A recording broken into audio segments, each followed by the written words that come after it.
Donc, on y va. OK. Alors, bonjour et bonsoir, selon l'endroit où vous vous situez dans le monde, pour cette petite conférence du 14 janvier 2021.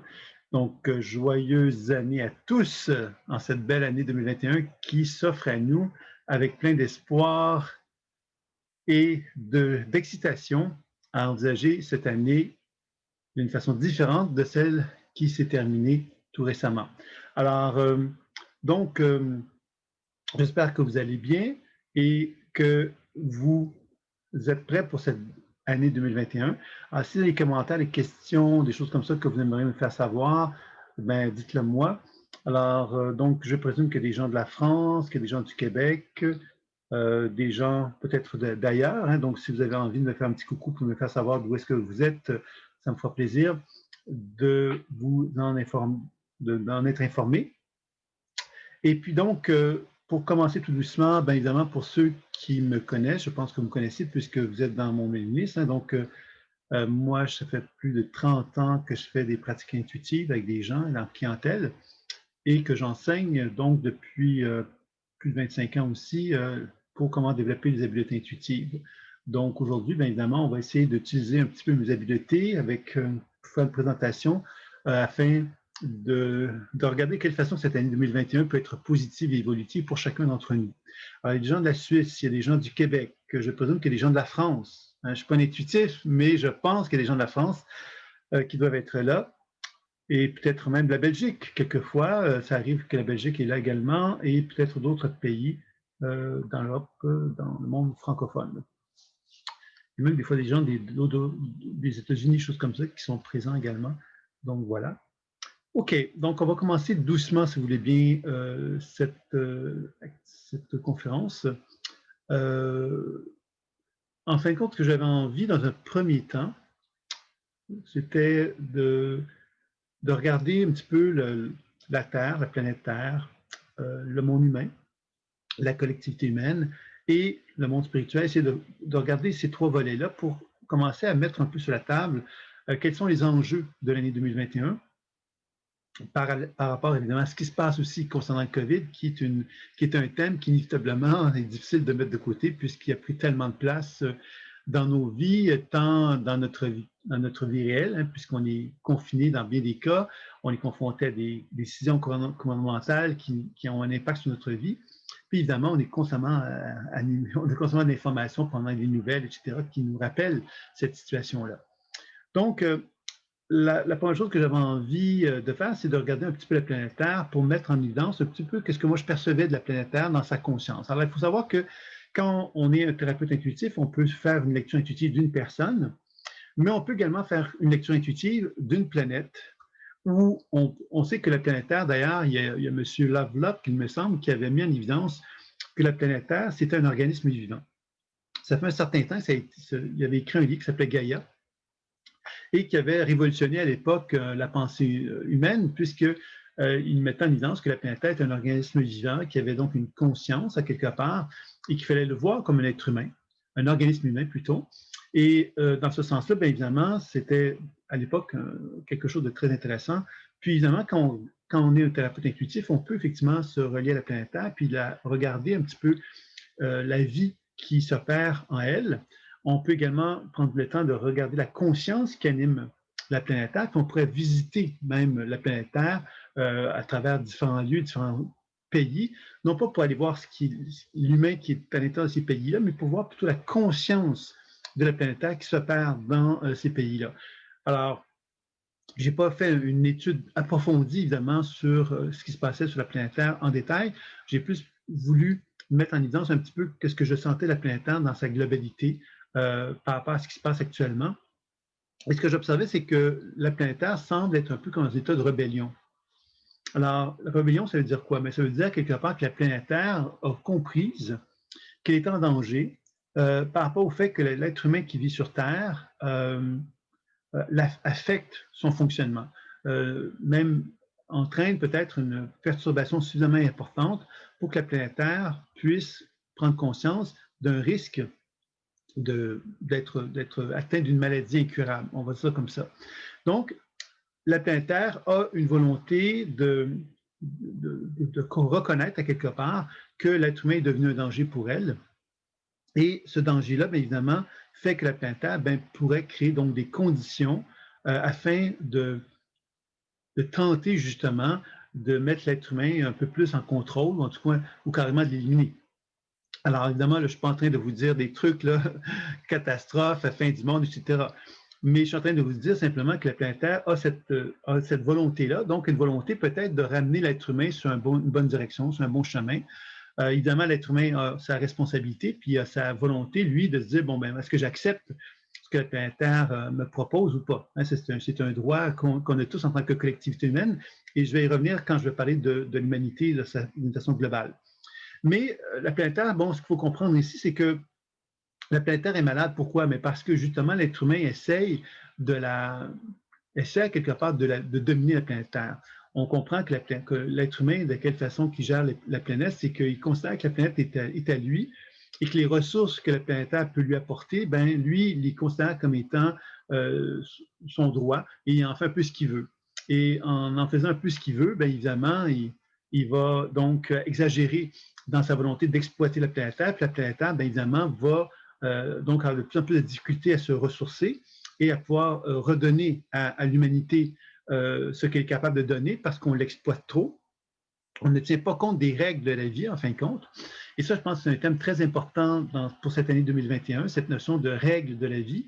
Qu'est-ce que c'est que la règle de la vie? C'est que quand on est sur Terre, ben, on a des règles.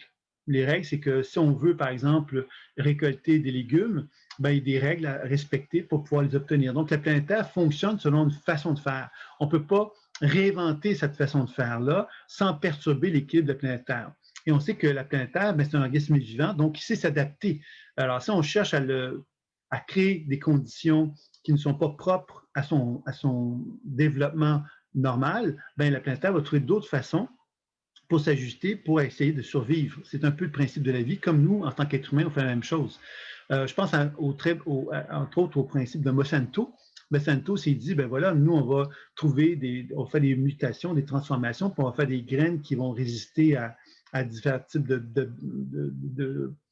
petites bébites là, qui pourraient attaquer des fruits ou des légumes qu'on voudrait mettre en place. Puis finalement, ils constatent qu'on a beau penser, réfléchir, créer donc ces graines-là, ils constatent à quelque part que la nature a tendance à s'adapter à ça, puis à créer de nouveaux problèmes. Parce que justement, à partir du moment qu'on a créé ces graines-là, qu'on pensait avoir résolu des problèmes, ben ces graines-là entraînent d'autres problèmes, puisque la planète Terre s'ajuste, puis elle trouve d'autres moyens pour pouvoir effectivement se déployer malgré tout. Donc, ça pour dire justement que la planète Terre est donc intelligente et qu'elle sait s'adapter et que nous, en tant qu'êtres humains, on est intelligents et on devrait être capable de s'adapter. Alors, la première chose que j'aimerais donc dire, c'est concernant donc la planète Terre, c'est que la planète Terre est un organisme vivant qu'il faut sans doute apprendre à prendre soin, à reconnaître comme tel, puis que cette forme de rébellion qui existe chez la planète Terre, bien évidemment, c'est une rébellion qui peut nous amener, en tout cas si on ne fait pas, on ne reconnaît pas cette réalité-là, peut nous amener des problèmes puisque la planète Terre va risquer à quelque part de déployer à quelque part des réactions pour justement se protéger de l'humanité. Donc on a des informations qui nous indiquent à quelque part qu'il faudrait peut-être faire attention. Peut-être, entre guillemets, que ce qui se passe avec le virus actuel est un début, à quelque part, d'une information qui nous dit si vous ne cherchez pas à vous harmoniser à l'humanité, à la planète Terre, aux ressources que la planète Terre vous apporte, ben peut-être qu'effectivement, la planète Terre, ben, elle va commencer donc à se rebeller, puis elle va faire des choses qui pourraient donc nuire à l'être humain, puis peut-être que ce virus-là n'y est pas étranger. Okay? Je ne dis pas que ça se limite à ça, mais peut-être effectivement qu'on peut déjà comprendre quelque chose qui se passe à cet endroit-là. Donc ça, c'était pour ce que j'avais envie de transmettre au niveau de la planète Terre. Évidemment, on aurait pu prendre le temps de faire quelque chose beaucoup plus élaboré, mais je pense que vous avez l'idée globale à travers ce que je viens de vous dire. La deuxième chose, c'était donc aller voir maintenant l'humanité, puisque l'humanité, évidemment, moi, je peux faire une lecture intuitive d'une personne, mais je peux faire aussi une lecture intuitive d'une globalité, c'est-à-dire de l'humanité entière. Il faut comprendre que si je fais une lecture intuitive d'une personne, ben, je vais voir une personne. Si je fais une lecture intuitive d'un groupe comme le Québec, la collectivité québécoise, ben, je vais donc capter une information globale de qu'est-ce qui se dégage de la collectivité québécoise. Si je regarde la collectivité française, il va se dégager une certaine information de la collectivité française et ainsi de suite. Donc, on comprend ici que grâce à l'intuition, on peut vraiment porter un regard sur non pas seulement sur un individu, mais aussi sur des collectivités. Et si on regarde l'humanité entière, ben à ce moment-là, c'est un peu comme si on regardait ce qu'on pourrait l'appeler comme ceci, un genre de mémoire collective, un cerveau collectif finalement, c'est-à-dire que tous les êtres humains sur Terre sont faits de chair et d'os, mais à notre insu, on émane quelque chose. Qu'est-ce qu'on émane? Bien, évidemment, c'est des informations qui ne sont pas intégrées en nous. Alors, individuellement, je le fais, mais collectivement, nous le faisons. Donc, quand on regarde la collectivité humaine, bien, on voit quelque part que cette collectivité humaine elle a une certaine forme d'information qu'elle dégage, et c'est comme ça que je vais pouvoir vous transmettre un certain nombre d'informations. Donc, quand on regarde un petit peu au niveau du gouvernement, les gouvernements, parce que je n'ai pas regardé un gouvernement, j'ai choisi de faire l'ensemble des gouvernements dans le monde. De toute façon, la situation du COVID nous laisse croire quelque part que c'est vraiment un phénomène mondial. Hein, donc, c'est en ce sens-là que j'ai présenté comme ça. Alors, ce que je percevais, moi, c'était vraiment cette vision mondialisme qui semble vouloir prendre forme actuellement dans le monde. C'est une vision mondialiste qui permet donc à tous les gouvernements de se situer au même diapason, en quelque sorte, et donc d'avoir les mêmes règles, les mêmes bases pour pouvoir justement avoir un certain contrôle des gestions de la planète, d'une part, hein, parce que cette position de mondialisme permet à l'être humain, quand je dis l'humain, je veux bien vous faire comprendre que l'humain, pour moi, quand je dis l'humain, c'est pas de vous que je parle, puis de moi que je vous parle, mais de la collectivité humaine qui est rendue à un niveau de conscience où elle a les moyens physiques de créer ce qu'on pourrait appeler un cerveau collectif véritable. C'est-à-dire que dans un point de vue intuitif, moi, je peux percevoir l'humanité comme ayant une conscience collective. Et maintenant, avec ce qui se développe actuellement au niveau technologique, on peut envisager que l'être humain a les moyens de nous relier les uns aux autres à travers des systèmes électroniques, d'intelligence artificielle, tout ce que vous voulez, qui vont faire qu'on va être capable de pouvoir justement relier tous les êtres humains sur cette terre de cette façon-là. Et là, ça nous rapproche évidemment quand on arrive à cette notion de relier tous les êtres humains dans une espèce de cerveau qui serait capable de tout savoir ce qui se passe dans le monde humain, bien, ça nous rapproche de Dieu. Ça nous rapproche de l'idée que l'être humain a les moyens requis pour être capable d'être un Dieu et que ce Dieu-là est capable donc d'avoir un contrôle sur son peuple, hein, qui est la collectivité humaine. Et évidemment, c'est quelque chose évidemment, qui appartient au fantasme humain. Hein, c'est-à-dire que quand on arrive sur Terre, on se dit, ben voilà, je suis sur planète Terre, je vais devoir vivre dans une planète, je vais devoir vivre avec d'autres êtres humains. Je ne sais pas comment ça se fait que je suis là, mais je suis là.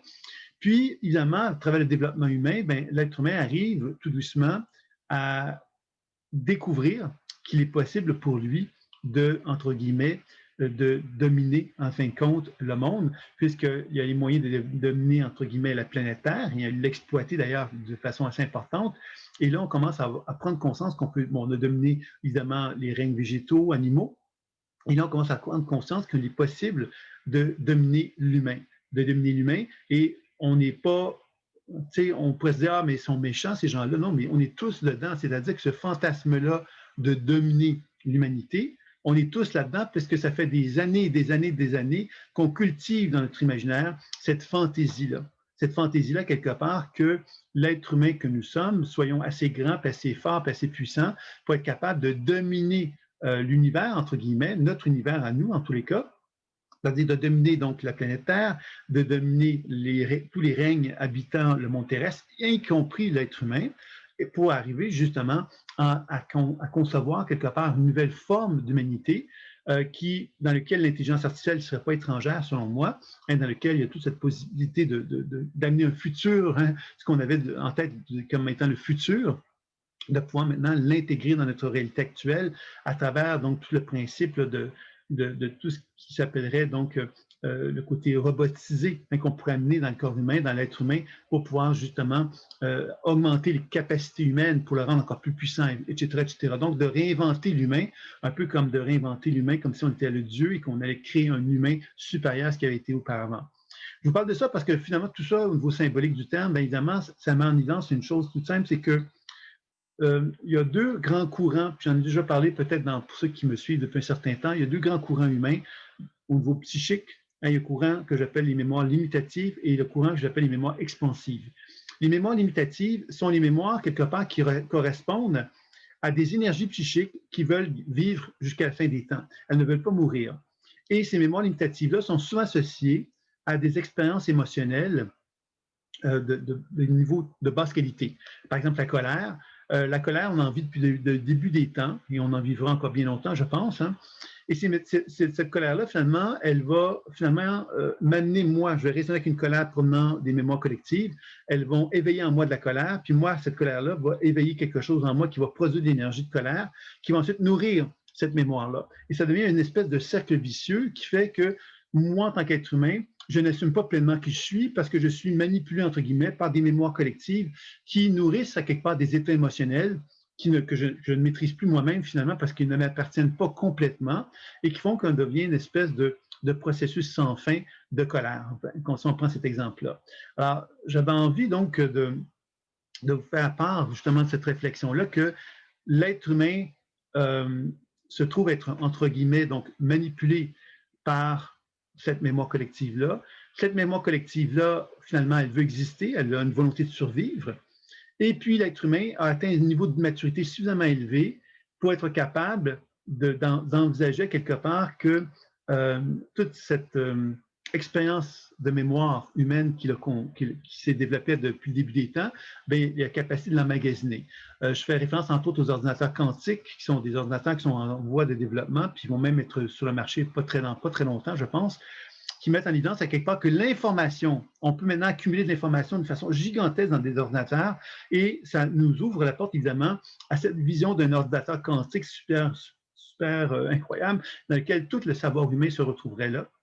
Donc, on ouvre à quelque part, c'est un peu comme si on est en train quelque part de reproduire ce qui existait à un niveau subtil, on est en train de reproduire dans le monde terrestre. Et pour moi, c'est important de comprendre ça, parce que ça veut donc dire qu'il y a un lien entre moi en tant qu'humain, je suis maintenant assez mature, assez évolué quelque part dans la technologie pour être capable de tout prendre cet univers subtil qui existait à mon insu et de lui donner en quelque part une certaine forme de réalité dans des supports matériels comme un ordinateur quantique et que pour moi, tout ça va mettre en évidence justement, va mettre en lumière quelque part tout ce processus inconscient qui se vivait depuis le début des temps, qu'on va commencer donc à actualiser. Et c'est intéressant parce que ça peut apporter justement un éveil chez l'être humain, parce que l'humain va commencer à comprendre quelque part davantage tous les processus inconscient avec lequel il est en résonance depuis le début des temps, et ça pourrait l'amener évidemment vers les mémoires évolutives. Les mémoires expansives et évolutives, c'est les mémoires qui correspondent à l'humain, qui ouvre sa conscience pour faire de nouveaux pas dans l'humanité, pour évoluer, pour progresser, pour cheminer. Alors, ces pas-là, quelque part, impliquent justement que je ne sois pas animé par de la colère, des émotions de bas niveau, mais des émotions de qualité supérieure qui vont m'amener justement à vouloir créer un nouveau monde. Le nouveau monde, qu'est-ce que c'est? Mais le nouveau monde, c'est un être humain qui reconnaît que l'être humain qui est devant lui est un humain et que parce qu'il est un être humain, il fait partie de sa propre famille, quel que soit son lien à cette personne-là, et que dans cette volonté-là, bien évidemment, tous les êtres humains font partie d'une même famille et que tous les êtres humains, bien, quelque part, peuvent bâtir finalement une genre de famille universelle, dans laquelle reposerait la bienveillance et la volonté de construire un monde de plus en plus humain, de plus en plus évolué, etc. Donc ça, c'est évidemment la fantaisie, à quelque part, qu'on peut mettre en place, mais c'est une fantaisie, évidemment, qui peut prendre forme dès que suffisamment d'humains y croient et que suffisamment d'humains, à quelque part, nourrissent cette idée-là. Alors moi, je pense que c'est ça un petit peu qu'on va essayer de regarder aujourd'hui, hein, c'est comment, en 2021, on peut commencer à nourrir cette idée-là, à lui donner de plus en plus d'importance. C'est certainement, dans un premier temps, à se dégageant, en quelque part, de cette forme d'influence, je dirais, qui se fait à quelque part dans ce monde subtil-là, avec ces mémoires collectives qui nous influencent à notre insu. Ce qui est intéressant à savoir, c'est qu'il y a une recherche très importante qui a été faite sur la cohérence cardiaque qui a mis en évidence que la planète Terre avait la capacité de perturber l'être humain par les activités solaires et géomagnétiques. Donc, ce n'est pas uniquement la planète Terre, mais les activités même cosmiques qui se passent dans le ciel vont produire des changements dans la structure, dans l'effet du champ électromagnétique de la planète Terre, et que ces influences-là auraient donc la capacité de changer notre psyché et notre santé. Okay? Il y aurait donc une perturbation réelle qui s'effectuerait au niveau du cœur, de la cohérence cardiaque, c'est-à-dire à cette capacité que le cœur a de fonctionner en harmonie avec le cerveau. Okay? Alors, quand le cerveau fonctionne en harmonie avec le cœur, ben, quelque part, il y a un état de bien-être, une position de témoin, un sentiment de joie, de bien-être, d'amour, de compassion qui peut exister, qui favorise donc cette émergence d'un nouveau monde. Et puis, évidemment, quand ces activités solaires et géomagnétiques se manifestent dans la planète Terre, il est observé que ces conditions favorables à la cohérence cardiaque, l'ouverture, etc., se perdaient et que l'être humain avait plutôt tendance à développer donc des comportements qui étaient beaucoup plus bestiaux, par exemple, beaucoup plus guerriers, etc. Entre autres, ils ont observé que dans les guerres, les grandes guerres mondiales, par exemple, où il y a eu des grandes guerres, des grands combats, souvent c'était lié à des activités solaires importantes qui avaient eu lieu là. Donc c'est intéressant parce que, comme je disais tantôt, la planète Terre se trouve dans une rébellion. Donc on peut envisager évidemment que les changements géomagnétiques de la Terre et les activités solaires qui peuvent être associées à cela peuvent donc perturber la psyché et la santé humaine et peuvent donc amener l'être humain donc à se perdre un petit peu dans cette volonté de vouloir progresser, de vouloir évoluer comme il le souhaiterait, et que tout ça, bien évidemment, ça pourrait aussi expliquer ce qui se passe actuellement dans le monde, hein, cette espèce de folie un petit peu qu'on retrouve dans le monde où l'être humain a envie d'une certaine façon, quelque part, euh, de s'imposer, les gouvernements, par exemple, s'imposent beaucoup face aux êtres humains, etc., actuellement dans le monde. C'est global. On peut s'en inquiéter, tout simplement parce que oui, bien sûr qu'il y a une situation de crise qui est le COVID, mais on peut en quelque part se questionner à savoir pourquoi il est nécessaire euh, de, euh, de suivre d'une façon aveugle quelque part les gouvernements. On peut peut-être se dire, est-ce qu'il n'y aurait pas d'autre façon de faire? Est-ce qu'il n'y aurait pas moyen, par exemple, de développer des collaborations avec la médecine? Je sais qu'en France, par exemple, les médecins se sont sentis très peu reconnus dans la position face à la maladie, alors que ce sont des spécialistes de la santé. Ils avaient le devoir sans doute de réfléchir, puis ils réfléchissent. Il y a des vidéos que j'ai vues récemment qui présentent vraiment des réflexions sur la santé, comment on peut se soigner du COVID avec la vitamine D, etc. Donc tout ça, effectivement, ce sont des situations quelque part qui nous font comprendre peut-être que la situation collective actuellement est en liaison donc avec cette volonté donc de mondialiser, d'uniformiser la conscience collective et l'uniformiser pour que justement ce Dieu, hein, cette vision d'un Dieu, quelque part qui serait un gouvernement mondial, puisse effectivement avoir un impact sur l'humanité que nous sommes et qui nous éloignerait de notre dimension humaine. Et c'est ça un peu que j'avais envie donc de partager concernant cette dimension humaine. Concernant donc plutôt la perception intuitive que j'avais de l'humanité. Alors, je ne sais pas si vous avez des questions concernant tout ce que je viens de vous dire concernant cela. Donc, la Terre a sa propre conscience réelle, tout à fait. C'est ce qu'on voyait un petit peu avec Lovelock, qui avait écrit donc un livre sur Gaïa. Puis évidemment, aujourd'hui, maintenant, c'est une chose reconnue. La planète Terre produit un champ Schumann, comme vous le savez, et on a pu observer que ce champ Schumann-là avait des influences sur le corps humain d'une façon positive ou négative selon le rythme de fréquence qui est associé à cela, et qu'actuellement, la planète Terre, par cette forme de rébellion-là, elle pourrait donc perturber la conscience humaine et peut-être aussi, donc, cette perturbation pourrait donc favoriser également toute cette espèce de délire que l'on voit actuellement.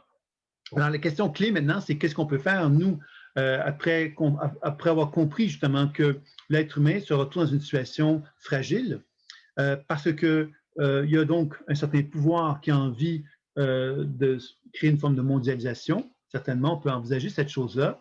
Et d'autre part, on comprend que d'un point de vue subtil, il y a cette forme de mémoire dont je vous parlais tantôt, mémoire limitative surtout, qui, par sa propre conscience, par sa propre autonomie, a un souhait d'avoir un impact encore plus grand sur la conscience humaine, donc cherche certainement donc à s'incarner dans la conscience humaine et actuellement donc avec les supports scientifiques, donc tout ce qu'on parlait avec la 5G, ces choses-là, pourrait nous amener donc effectivement à voir que cette mémoire-là deviendrait encore plus importante, plus imposée à nous par des supports de cette façon, de cet ordre-là.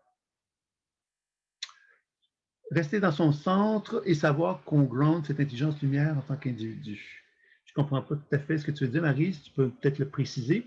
Mais donc, finalement, ce que j'avais envie maintenant d'aborder, c'était le côté plus spirituel, de quelle façon, et de chercher à développer aussi les étapes pour transformer notre monde. Hein, c'est ça un peu l'idée de ce que j'avais envie de vous présenter. Donc, ce que j'avais regardé d'un point de vue intuitif au niveau spirituel, c'est que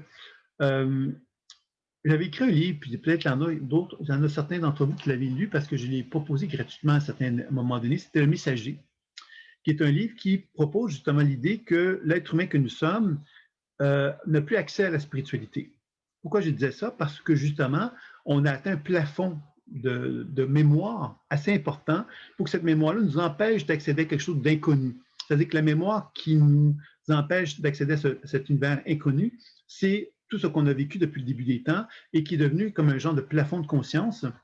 Et que quand moi j'essaie de pénétrer dans ce monde-là pour accéder à la lumière, ben je suis un petit peu enchevêtré par toutes les résonances qui peuvent se manifester en moi avec ce monde-là, qui font que je vais pas parvenir à accéder à cet inconnu-là.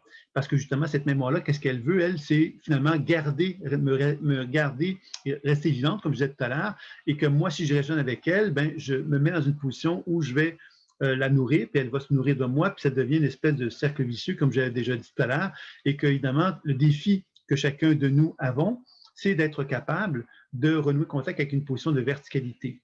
Cette position de verticalité, c'est d'être capable de ne plus raisonner, ou moins raisonner du moins, avec cet univers mémoriel-là, pour être capable d'accéder à la lumière, donc de se libérer du connu pour accéder à l'inconnu.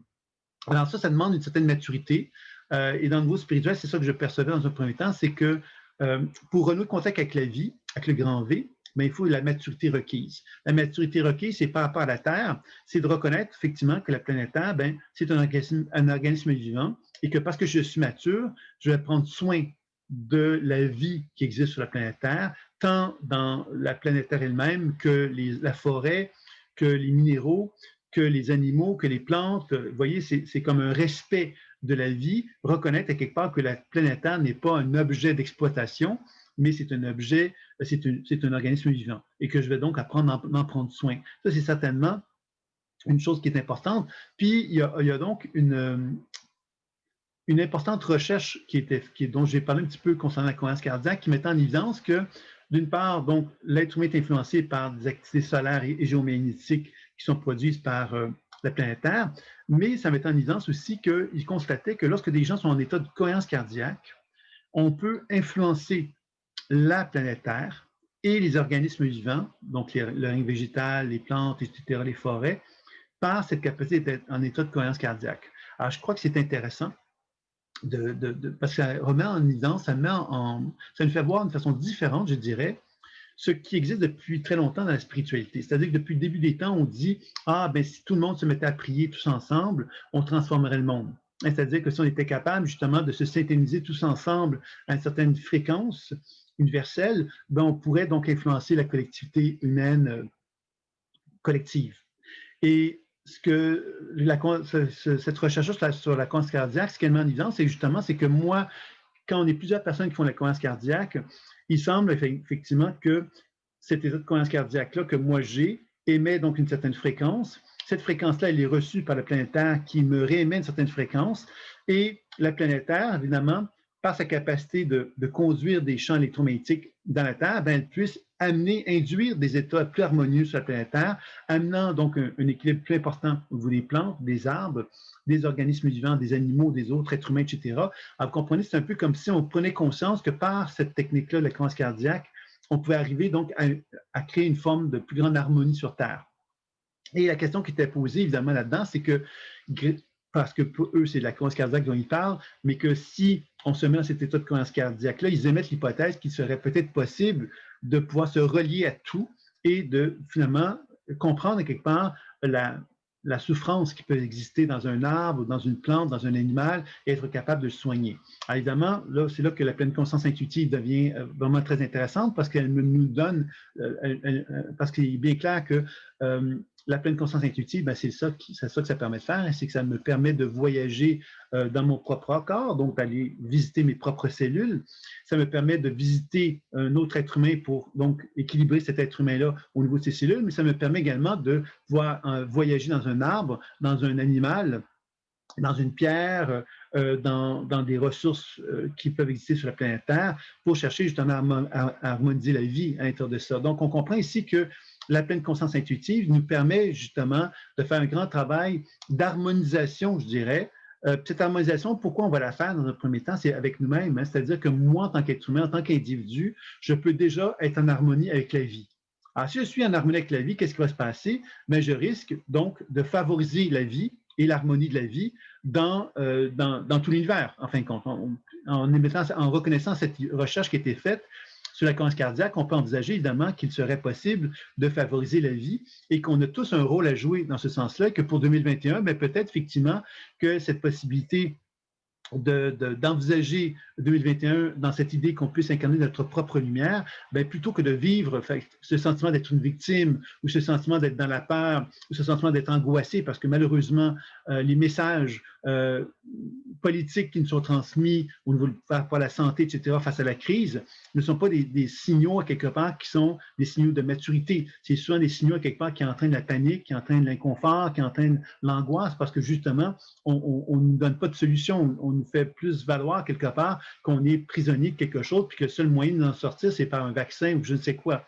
Et c'est là, quelque part, que moi, je me dis que finalement, l'idée de verticalité, c'est pas ça. L'idée de verticalité, c'est pas de vibrer la peur, c'est de vibrer dans une maturité de l'être humain que je suis, qui reconnaît que lui, en tant qu'humain, il a un certain pouvoir et que ce pouvoir-là, bien évidemment, il peut contribuer à quelque part à amener la santé en lui et que c'est là qu'on comprend que les gouvernements sont tellement ouverts, à quelque part, tellement focusés sur leurs propres intérêts d'amener quelque part une vision qui est unique, qu'ils oublient quelque part la collectivité. La collectivité, c'est nous. Et cette collectivité-là, évidemment, on doit, nous, se prendre en main pour arriver justement à se dire, ben voilà, moi, j'ai envie de reconnaître à quelque part que je suis un être humain et que cet être humain-là, bien, effectivement, il y a des outils, des moyens que le gouvernement ne lui donne pas, mais que lui peut se donner, qui peuvent l'amener justement à favoriser un plus grand bien-être dans sa propre vie, puis de trouver des outils, des moyens pour arriver justement à pouvoir avoir le sentiment qu'il peut se soigner à travers justement vis-à-vis d'une maladie comme le COVID. Et j'en parle parce que justement ce matin, j'ai vu un visionnement, je pourrais vous envoyer le lien si vous ne l'avez pas. C'est un lien d'une vidéo qui présente justement tous les produits, à quelque part, tous les remèdes qui n'ont pas été reconnus dans les gouvernements face au COVID, mais qui ont quand même des études, dans lesquelles il y a des recherches qui sont sérieuses. Il y a la vitamine D, entre autres, la vitamine C aussi, dont il n'est plus question, le zinc, bon, des choses comme ça. Et c'est un documentaire qui est très intéressant parce que justement, c'est donné par des médecins qui donnent leur point de vue, qui font part de leurs recherches qu'ils ont faites, etc. Alors, tout ça, évidemment, ça veut dire quoi? C'est qu'au niveau physique, déjà en partant, on peut donc augmenter notre santé par des produits simples comme ceux que je viens de nommer. Ça, c'est une première chose. Puis la deuxième chose, certainement, qu'il faut se rappeler, c'est que par le biais de la pleine conscience intuitive, on peut apprendre, donc, évidemment, à visiter notre être pour, justement, optimiser notre santé. C'est une chose qui est très intéressante aussi. Puis, on peut aider notre entourage aussi à le faire. Donc, c'est tous des moyens, quelque part, qui sont accessibles pour pouvoir nous amener à retrouver, quelque part, un plus grand équilibre avec la vie, avec le grand V. Donc, il y a Maryse qui me disait, on est cette intelligence incarnée et le savoir est important pour activer la descente de cette énergie verticale. On communique avec cet équilibre de cohérence, la peur baisse limitée. Ben, c'est ça, c'est toute la question de l'alignement. Enfin, contre l'alignement, quelque part, c'est la notion de négantropie qu'on met en évidence. La négantropie, qu'est-ce que c'est? C'est cette capacité que j'ai en tant qu'être humain d'être un conducteur dans lequel l'énergie tellurique de la Terre circule à travers moi et l'énergie du ciel circule à travers moi. Alors, quand je cherche à m'harmoniser à la Terre et au ciel, ben, j'apprends donc à m'adapter à la fréquence de la Terre et j'apprends à m'adapter à l'énergie solaire, l'énergie cosmique, et de cette façon-là, je la fais circuler à travers moi et que dans cette circulation à travers moi, bien évidemment, j'optimise ma santé. Et ça, c'est quelque chose, évidemment, qui est reconnu par la tradition chamanique depuis le début des temps, OK, quelque part. Et les recherches que je vous disais tout à l'heure par rapport à la cohérence cardiaque, qui sont très intéressantes, mettent en évidence justement que la planète Terre, quelque part, a donc une capacité de moduler ses fréquences, etc., qui peuvent donc influencer notre santé, mais que si nous, on apprend justement à avoir une relation avec la Terre et le ciel qui est plus consciente, bien, on risque effectivement de mieux s'adapter, de mieux s'harmoniser justement à ces changements-là, pour être capable de ne pas être finalement tributaire de ces changements-là d'une façon constante, mais être capable de pouvoir se stabiliser, nous, en tant qu'êtres humains. Et c'est ça un petit peu qu'on a tous comme devoir, en fin de compte, pour l'année 2021, je dirais, c'est de retrouver notre autonomie, notre capacité justement à se soigner et à retrouver quelque part notre pouvoir. Donc, ceux qui sont intéressés, je pourrais vous transmettre le lien du vidéo dont je vous parlais tantôt, d'un documentaire qui dure à peu près 1h30, hein, qui présente donc l'ensemble de plusieurs médecins qui proposent des solutions qui n'ont pas été tellement commercialisées concernant donc comment se soigner, comment se préserver du COVID, comment se protéger, hein, comment augmenter nos fonctions biologiques, en fin de compte, qui touche donc la notion de prévention, qui est vraiment fondamentale dans la santé. Hein. Et ça, c'est quelque chose qui n'a pas été abordé mondialement, ça n'a pas été abordé ou très peu, ce qui est quand même questionnable et dommage, surtout, puisque c'est quelque chose de fondamental. La pleine conscience intuitive, bon, évidemment, on n'en est pas rendu là, hein, on n'est pas rendu à l'étape que les gouvernements vont parler d'intuition pour commencer à se soigner, mais on peut par contre se rappeler que malgré que le gouvernement ne soit pas rendu là, qu'il y a une multitude de livres, une multitude de documents qui nous confirment cette réalité-là. Et je pense que c'est important de commencer à s'éveiller à ça, de se rendre compte effectivement qu'il est possible de changer quelque part le monde sans attendre que le monde lui change. Et ça devient notre rôle. C'est plus le rôle de la collectivité comme telle. Moi, je choisis de faire des choses pour changer les choses. Alors, j'ai donc préparé 7 étapes qui ont pour objectif donc de vous donner un petit peu les idées de base. Il y a des idées que vous connaissez, mais on va quand même aborder ça tout doucement. Donc, la première, évidemment, vous l'avez sans doute deviné, c'est l'enracinement. L'enracinement, je vous le rappelle, pourquoi l'enracinement est important. L'enracinement, c'est une façon de se gérer.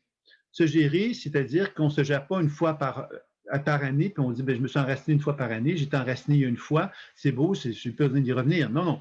L'enracinement, c'est une pratique quotidienne qui correspond un peu à la gestion de notre relation avec la Terre et au ciel, et de quelle façon que moi, je peux apprendre justement à nourrir cette relation-là pour que je sois de plus en plus une antenne qui vibre de partout. Alors, cette antenne qui vibre de partout, pourquoi c'est intéressant? Premièrement, ça me permet d'éliminer de l'acidité de mon corps, puisque la planète Terre, quand je me relie à la planète Terre est une grande masse d'ions négatifs, et si moi, je suis chargé de charge positive, qui est de l'acidité, bien évidemment, par le biais de l'enracinement, je vais pouvoir me décharger de mon acidité. Donc ça, c'est un élément important. Il faut savoir que l'acidité, qu'est-ce qu'elle fait? C'est qu'elle va empêcher notre énergie, à quelque part, d'être fluide et circulante. C'est-à-dire qu'on va devenir, le sang, par exemple, va devenir un peu comme de la gélatine. Donc, quand on est très acide, la pratique d'enracinement va être difficile parce qu'on va avoir l'impression que l'énergie ne circule pas dans notre corps parce que, justement, il n'y a pas d'élément de conduction à l'intérieur de soi. Donc, la pratique d'enracinement peut être fort intéressante pour contribuer à amener donc cette décharge vers le sol. C'est pour ça qu'on va encourager la pratique d'enracinement à la rosée du matin. Et là, je sais qu'au Québec, on est en hiver, donc je ne vous dirais pas de vous mettre les 2 pieds nus dans la neige pour bénéficier de l'effet de négativation que cela pourrait procurer. Mais si vous êtes dans un endroit où c'est possible de le faire, bien c'est sûr qu'à pieds nus, à la rosée du matin, c'est super. Maintenant, ceux qui ne sont pas capables de le faire à la rosée parce qu'on est en hiver, bien évidemment, je vous dirais simplement de pratiquer l'enracinement, ce serait déjà fort intéressant. Il y a également d'autres moyens de le faire. On peut se connecter avec la prise de terre, finalement, avec un fil de cuivre, choses comme ça. Ça peut être une façon aussi de le faire également. Donc, ça a été, j'en ai déjà parlé, mais bon, si jamais vous avez des questionnements à ce niveau-là, mais vous m'en faites part, puis je répondrai plus en détail. Donc, ça, c'est une première application de l'enracinement, c'est cette capacité que j'ai de me négativer à travers ça, donc de me libérer de mon acidité, qui va me rendre donc plus conducteur. Et cette capacité de conduction va faire quoi? Va faire que l'énergie de la Terre va circuler dans mon corps et va m'apporter justement un sentiment de nourriture. Parce que l'énergie de la Terre, lorsqu'elle pénètre dans mon corps, elle vient comme me donner une consolidation, un peu comme si mes batteries allaient être rechargées. Et en médecine chinoise, on parle de l'énergie du yang des reins. Le yang des reins, qu'est-ce que c'est? C'est cette énergie de la Terre qui s'est agglomérée au niveau de mes glandes surrénales et de mes reins pour donc donner une charge énergétique, pour augmenter ma vitalité, pour être capable de faire face à mes journées qui peuvent être stressantes. Donc, c'est ça que en quoi ça va aider que se relier à l'énergie de la Terre, c'est de se recharger véritablement au niveau de notre vitalité. C'est fort important de le faire. Et donc, l'énergie du ciel, ben, elle va contribuer évidemment à me nourrir des photons du soleil. On sait que le physicien Pop a mis en évidence que le soleil émettait des particules lumineuses qui sont les photons et que ces photons-là, quelque part, étaient absorbés par mes cellules et ensuite mes cellules réémettaient de la lumière. C'est-à-dire comme si le fait que j'assimile de la lumière produisait de l'énergie et me faisait donc produire de l'énergie. C'est ce qu'on appelle la respiration biolumineuse. Quand on regarde un champ énergétique, vous l'avez peut-être déjà fait, un aura, on va souvent voir peut-être même un phénomène de respiration comme ça ici, qui peut être présent, qui va être étroitement relié donc à ces capacités des cellules d'absorber et d'absorber et d'émettre de la lumière. Donc, dans ce sens-là, la pratique de l'enracinement est très intéressante parce qu'on l'a vu que par un exercice tout simple, on a plusieurs avantages qu'on va effectuer qui vont nous permettre de relier davantage à l'énergie électromagnétique de la Terre et de nous relier davantage avec l'énergie cosmique du ciel. Et ça va augmenter notre champ énergétique, augmenter notre conductibilité, augmenter notre habileté à être bien portant, donc être en santé. On va favoriser ce que j'appelle l'anti-aging, c'est-à-dire qu'on va vieillir moins rapidement puisque l'énergie va circuler plus librement à l'état de soi. Donc, pour toutes ces raisons-là, la pratique de l'enracinement est quelque chose de fort intéressant. En plus de ça, lorsqu'on s'enracine, qu'est-ce qu'on va faire? C'est qu'on va se relier à la terre et au ciel et on va donc mettre notre attention vers notre chakra du cœur. Alors, tantôt, je vous ai parlé de cohérence cardiaque. Alors, une façon très simple de faire la cohérence cardiaque, c'est qu'après qu'on s'est enraciné, on peut simplement respirer et inspirer dans notre cœur.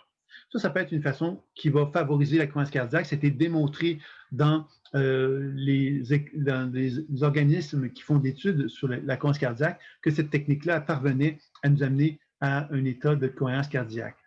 Évidemment, l'autre façon est beaucoup reliée à la respiration. Il y a beaucoup de techniques de pranayama qui ont été développées dans le yoga qui mettent en évidence l'importance de la respiration. Cela vous pourriez aller voir, jeter un coup d'œil dans cette direction-là. Moi, j'utilise beaucoup la technique de pranayama 3-6. J'inspire 3 secondes, j'expire 6 secondes dans mon cœur. Et il y a également d'autres façons comme 5-5 qui peuvent exister. Et vous pouvez donc aller voir sur YouTube, si vous avez fait exercice de cohérence cardiaque, vous allez tomber sur des vidéos qui vont vous montrer comment suivre une façon de faire la cohérence cardiaque qui va vous être proposée sur un document vidéo de YouTube. Alors, si ça vous intéresse, vous pouvez vivre ça. Donc, on voit que l'enracinement et la cohérence cardiaque peuvent très bien se combiner ensemble dans un même exercice. Donc, ça peut être intéressant. Il y a évidemment d'autres types d'exercices qui peuvent être intéressants pour augmenter notre vitalité et qui vont favoriser aussi la cohérence cardiaque. Il y a le yoga, par exemple, qui est une technique corporelle qui est très à la mode maintenant. Au Québec, c'est beaucoup plus à la mode que jamais. Donc, ce sont des techniques qui ont été développées par des traditions indiennes qui ont pour objectif donc de favoriser un équilibre énergétique dans notre corps, travailler sur la flexibilité, entre autres, l'endurance. C'est très bénéfique. Le rire, on n'y pense pas, mais le rire est une belle façon aussi de favoriser donc la cohérence cardiaque. Donc, je pense que prendre le temps de rire, de voir la vie du bon côté, va contribuer à favoriser un cœur plus détendu. Quelqu'un qui est toujours sérieux, toujours tendu, puis toujours sérieux, puis toujours stressé, toujours angoissé, son cœur n'est pas détendu, là, il est tout le temps comme ça. Alors, la cohérence cardiaque, c'est ça, c'est l'idée d'être détendu, que le cœur se... Et si on est détendu, bien, inévitablement, il y a effectivement une forme d'ouverture qui va en résulter. Donc ça, c'est une autre façon de faire quelque chose qui est intéressant pour favoriser la cohérence. Écouter la musique qu'on aime, une musique qui va être souvent relaxante, détendante, c'est une façon aussi de travailler là-dessus. Les câlins, je sais que ce n'est pas la mode actuellement, je suis presque, on va traiter de conspirationniste parce que je parle de câlins, parce qu'évidemment, on n'a pas le droit de se toucher de trop de ce temps-là. Mais se câliner, déjà, ça peut être agréable, se câliner soi-même. Mais effectivement, quand on pourra le faire, ou avec des gens qui sont proches de soi, bien évidemment, de pouvoir câliner, évidemment, on peut câliner, évidemment, des chats, des chiens, des animaux qui sont proches de soi. Ça peut être une façon de faire. On n'a plus le droit avec les humains, donc on va aller vers les chats et les animaux. Alors, évidemment, je fais des blagues, mais c'est un peu ça quand même, la situation, ça peut s'apparenter à ça. Le massage peut être une autre façon de faire. Marcher dans la nature, c'est toutes des choses, évidemment, qui vont contribuer à nous permettre de nous détendre. Parce que c'est ça, quelque part, le cœur qui est détendu, c'est le cœur qui est ouvert, qui est capable de voir une situation telle qu'elle est. Ça, il faut comprendre. Quand on n'est pas en état de cohérence cardiaque, on est tendu au niveau du cœur. Et quand on rentre dans une situation, quelle qu'elle soit, comme le cœur est tendu, qu'est-ce qu'il va faire? Il va se référer à sa tension pour dire « Ah, cette personne m'a souri d'une façon bizarre, je suis convaincu qu'elle veut m'utiliser, qu'elle veut me manipuler. » Et là, on va tomber dans nos propres pièges inconscients parce que le cœur, effectivement, va nous refléter nos propres angoisses, nos propres tensions. Alors que si on est détendu, on va rentrer dans un lieu, on ne va pas présumer que cette personne nous a souri pour quelque chose de spécial. On va simplement être détendu, puis on va lui sourire de la même façon. On ne va pas dans un état de présomption. On est dans un état simplement d'ouverture et de bien-être, dans lequel on va favoriser justement une position d'alignement, justement. Et c'est pour ça que ça peut être intéressant donc de pratiquer un peu tout ce qu'on a vu ensemble, parce que c'est ce sont de belles activités à mettre en place pour l'année 2021 qui pourraient nous aider justement à favoriser ça. Tantôt, je vous ai parlé de la vitamine D, de la vitamine C, du zinc. évidemment, qui ont tous là pour contribuer à des activités physiologiques fort intéressantes dans le corps humain. Je vous réfère aux vidéos que je n'ai pas en tête. Je voulais le prendre en note. Je ne sais pas si je vais être capable de vous le donner comme ça, mais je pourrais vous envoyer le lien au prochain email que j'enverrai à tout le groupe pour vous faire connaître, parce que c'est quand même quelque chose d'intéressant, parce que c'est quand même c'est pas des personnes justement qu'on pourrait qualifier quelque part de conspirationnistes qui ont fait part de ça. C'est vraiment des gens qui ont le souhait, sont tous des médecins, qui ont le souhait quelque part simplement de favoriser donc une situation de santé. Et il y a une autre vidéo que j'ai vue ce matin également, qui m'a été envoyée, qui présente des médecins français qui ont décidé de s'organiser pour proposer justement un avis médical, parce qu'en France, il semble que les médecins ne sont pas tellement reconnus dans leur statut de professionnel de la santé. On cherche à les bypasser, à ne pas reconnaître leur capacité à conseiller les gens. Je pense que c'est parce que la France, le gouvernement français a peur que les médecins puissent déconseiller peut-être le vaccin. C'est peut-être une des raisons, je ne sais pas, je vous dis ça comme ça. Et c'est un documentaire d'1h30 à quelque part où on voit tous ces médecins-là qui ont décidé effectivement de s'organiser pour chercher à proposer des solutions auprès de la collectivité française, à des solutions constructives et évolutives là, pour aider face au COVID. Alors, je pense que c'est quelque chose qu'il faut encourager hein, parce que je pense que c'est vraiment important que des médecins, à quelque part, se regroupent pour pouvoir justement se dire, ben voilà, nous avons peut-être des solutions à proposer. Voici. Alors, je pense que ce sont deux événements que j'ai vus ce matin, en fait, qui me paraissent être très constructifs et très positifs concernant donc la situation actuelle. Ensuite à ça, évidemment, ça, c'était les deux premières étapes que je vous ai présentées, l'enracinement, la cohérence cardiaque et tout ce qu'on peut faire autour de la cohérence cardiaque. Il y a l'aliment de l'être. L'aliment de l'être, évidemment, c'est que dans une situation où on est confronté à être constamment mis sous pression, parce que c'est ça qui se passe avec le confinement, le déconfinement, les masques, on est dans une position un petit peu qui peut être de tension et on peut se sentir un peu comme contrôlé, on peut être révolté de tout ça. Donc, la pleine conscience intuitive, évidemment, va nous aider à favoriser l'alignement de l'être, qui est quoi? C'est de prendre soin de soi. Prendre soin de soi, c'est pas juste c'est bien manger, bien sûr, c'est prendre soin de son corps par des activités physiques, de prendre soin de notre mental, de nos émotions.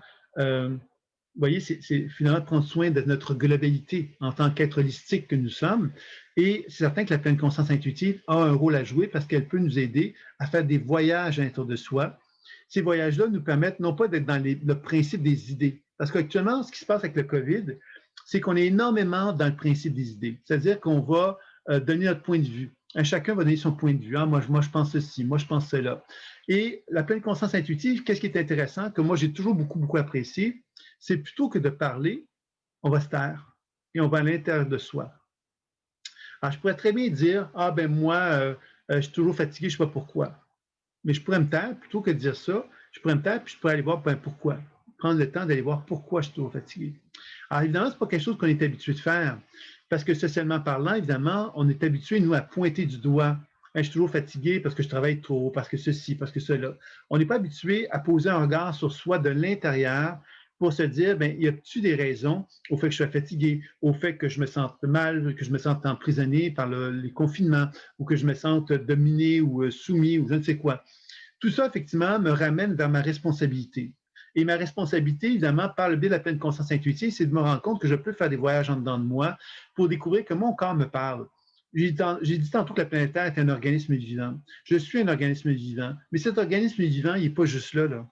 Il est dans les cellules de mon être et que je peux donc voyager à l'intérieur de moi pour découvrir que mon corps me parle et que les cellules de mon corps peuvent me communiquer de l'information. Et que si je commence à comprendre ça, ben, on se rappelle que dans la pleine conscience intuitive, il y a la lecture intuitive, déprogrammation et les soins. C'est les trois techniques fondamentales qui vont nous permettre justement de nous sortir du connu, c'est-à-dire ce que notre mental a enregistré. Je suis fatigué parce que je travaille trop. Ben, ça me fait une bonne conscience de dire je suis fatigué parce que je travaille trop. OK, mais la première question, pourquoi tu travailles trop? Si tu travailles trop puis tu te sens fatigué, pourquoi tu travailles trop? Pourquoi tu continues à le faire? Première question. Deuxième question, qu'est-ce que tu pourrais faire autrement? Alors, c'est là qu'on commence à se sortir du connu. Le connu, c'est les constats. Le constat, c'est ah, je suis fatigué, est-ce que je travaille trop? Oui, mais il y a plein de raisons derrière ce que tu viens de dire pour amener une compréhension beaucoup plus profonde de la raison d'être de ça. Et c'est là que la lecture intuitive peut nous amener à prendre conscience qu'on a peut-être tendance à travailler trop parce qu'on ne s'aime pas, parce qu'on ne s'apprécie pas, parce qu'on n'a pas le droit de s'arrêter. Et ensuite, on peut déprogrammer, donc donner à notre corps ce dont il a besoin pour nous mettre en relation avec de nouveaux potentiels futurs qui sont en soi, qui nous amènent progressivement à nous soigner, à nous donner de nouvelles conditions énergétiques à l'intérieur de nous-mêmes. Donc, vous voyez que cet alignement de l'être va me permettre, moi, de me dégager de ma propre histoire de vie et de mes propres croyances en tant qu'humain qui font que je me sens dans une prison dans ma vie en tant qu'humain. Alors, vous voyez que c'est tout ça, quelque part, qui peut être fait au niveau de cette position de l'alignement de l'être. Et puis, bon, il y a Céline qui me dit, quand je pointe du doigt, il y a 3 doigts qui me pointent. Alors, ça veut tout dire, hein? Ne pointez pas du doigt! Ne pointez pas du doigt! Mais c'est vrai que, évidemment, quand cette facilité qu'on a tous, hein, actuellement, plus particulièrement avec le COVID, avec l'histoire du COVID, il y a eu énormément de gens qui se sont mis à critiquer, à juger d'autres gens pour toutes sortes de raisons. Les autres les ont jugés aussi. On est devenu dans une position assez tendue, je dirais, au niveau humain, où on n'est plus capable de communiquer entre nous parce qu'on est prisonnier de notre propre résistance, de notre propre volonté de nous protéger de ce qui se passe. Et pour ça, bien évidemment, on a comme des clans, il y a des clans assez duels actuellement, et ces clans-là, quelque part, favorisent quoi? Ils ne favorisent que le conflit. Et le conflit, à qui ça sert le conflit? Bien, ça sert effectivement aux autorités. Puisque les autorités, quelque part, quand elles nous voient nous mettre en conflit, ben, à quelque part, elles ne voient pas de la collaboration. Elles ne voient pas des gens qui s'organisent. Elles voient des gens qui se désorganisent et qui sont en conflit les uns avec les autres. Donc, à quelque part, ben, c'est beaucoup plus facile d'une certaine façon à gérer des gens comme ça, parce qu'à quelque part, il n'y a pas de prise de conscience qui s'est faite, il n'y a pas de collaboration, il n'y a pas d'organisation qui peut être effectuée. C'est pour ça que je saluais justement la collaboration, l'association de médecins qui cherche à s'organiser actuellement, parce que je pense que c'est important que ce type de situation, d'organisation se fasse, puisqu'à quelque part, on ne peut pas être tout le temps dans la différence. La différence va simplement nous amener simplement à nous isoler. Et dans cet isolement-là, on va simplement comme se mettre dans une position quelque part, comme l'être humain a connu depuis le début des temps, de guerre, hein, c'est-à-dire de conflit. Moi, je suis à gauche, toi, tu es à droite, donc on va se battre parce qu'on n'est pas du même côté. Et ça, c'est quelque chose évidemment que l'être humain connaît parfaitement. Et évidemment, la psychologie humaine connaît parfaitement aussi. Puis je pense que c'est facile pour les gouvernements de tendre vers cette direction-là, de tendre vers il y a des méchants puis il y a des bons, et de favoriser cette situation de conflit. C'est un peu comme quand on nomme des gens des conspirationnistes. Ben, conspirationniste, c'est un mot. Alors, on ne peut pas dire ah, t'es conspirationniste. Oui, mais qu'est-ce que ça veut dire, conspirationniste? Des gens ont tendance à étiqueter les autres très facilement. Et du même côté, quand on va dire des gens qui sont des, je ne sais pas comment on les dit, des greluches, je ne sais plus comment ça, les moutons, vous voyez, c'est d'autres jugements qui est porté. Alors, dans les deux cas, pour moi, ce sont des jugements. Et que ces jugements-là, quelque part, ne font que mettre des gens dans des cases et ne favorisent pas la communication. La communication, qu'est-ce que c'est? C'est deux êtres humains bienveillants l'un envers l'autre qui vont apprendre à s'écouter et à se parler et qui vont chercher justement à développer une relation constructive. On n'est pas obligé de finir main dans la main en se disant on est tous les deux, on est tous les deux, on est toujours sur le même avis. Non, on peut être en désaccord, mais se respecter. Et ça, je pense que c'est vraiment essentiel, cette notion de respect qu'on peut avoir dans soi. Puis l'alignement de l'être favorise ça, c'est cette position de verticalité. C'est pas de projeter vers les autres quelque chose, mais de se retrouver dans une position d'alignement avec nous-mêmes pour évidemment reconnaître quelque part que si moi j'ai tendance à dire à quelqu'un qui est un con, ben je peux peut-être aller voir dans moi pourquoi j'ai l'impression que cette personne est un con. Pourquoi moi j'ai besoin d'expulser ma colère ou mon énergie vers cette autre personne-là. Qu'est-ce qui me fait peur chez cette personne-là? Qu'est-ce qui me dérange chez elle? Et là, c'est là que j'apprends justement à faire la paix avec moi. Et en faisant la paix avec moi, je me mets dans une position de grande réceptivité avec l'autre, plus grande, qui fait que je vais pouvoir mieux discuter avec lui d'une façon constructive. Alors, c'est ça, quelque part, qui est l'idée de base d'être en alignement avec son être. Je suis en alignement avec moi, je suis plus en paix avec moi, donc je ne projette pas mon doigt vers les autres et je suis capable donc d'écouter les autres parce que je ne suis pas remis en question parce que les autres me disent. Je peux les écouter parce que je comprends quelque part qu'ils peuvent vivre des états émotionnels et de la souffrance à travers les actions qu'ils posent, et je peux prendre le temps d'être à l'écoute de ça. Donc, c'est vraiment ça l'idée de l'aliment de l'aide, c'est de favoriser une communication. Je pense en tout à la communication non violente aussi, qui est une façon qui a été développée par, à chaque fois que je veux dire son nom, je ne le dirai pas. Communication non violente, c'est, bon, le nom ne vient pas, mais c'est pas grave. La communication non violente repose sur quoi? Ça reposait sur un individu qui s'est dit, ben moi, j'ai envie d'amener à quelque part une transformation collective. Un peu comme face à la cohérence cardiaque, où en respirant, on apprend à se lier au cœur, au cerveau. La communication non violente, c'est d'apprendre à communiquer avec l'autre personne avec la même bienveillance, la même volonté d'amener une communication plus équilibrée et plus harmonieuse. Et cette communication non violente repose sur le principe de j'ai des besoins. Hein, quand j'ai une émotion qui est en moi ou un sentiment, c'est que ça provoque en moi un besoin et j'apprends donc à partager le sentiment ou l'émotion qui est en moi et de manifester un besoin. Et l'autre personne, bien évidemment, si elle apprend à entendre le besoin qui est en moi, bien quelque part, j'arrive donc à calmer le sentiment ou l'émotion qui est en moi. J'apprends donc à avoir une relation plus équilibrée avec l'autre. Alors, je pense que c'est quelque chose qu'on doit apprendre aussi à reconnaître pour parvenir à établir une relation plus juste. Il y a Marie qui dit qu'il faut partager avec la bonne personne. Bien sûr qu'on n'est pas assez on n'est pas assez stupide, je dirais. Et là, je fais ça un peu comme caricature en disant comme ça. On n'est pas assez stupide pour communiquer avec les mauvaises personnes. Mais en même temps, je sais bien que ce que je dis est totalement, on pourrait discuter parce qu'on est avec des personnes, puis évidemment, on communique avec eux comme on peut et comme on cherche. Mais je te dirais, Maryse, que cette idée de communiquer avec la bonne personne, ça implique à quelque part cette ouverture du cœur, de la cohérence cardiaque. Si je suis détendu dans mon cœur, je ne suis pas en train de vouloir prouver à quelqu'un quelque chose. Je suis détendu et je partage à cette personne-là quelque chose qui ne me met pas en péril.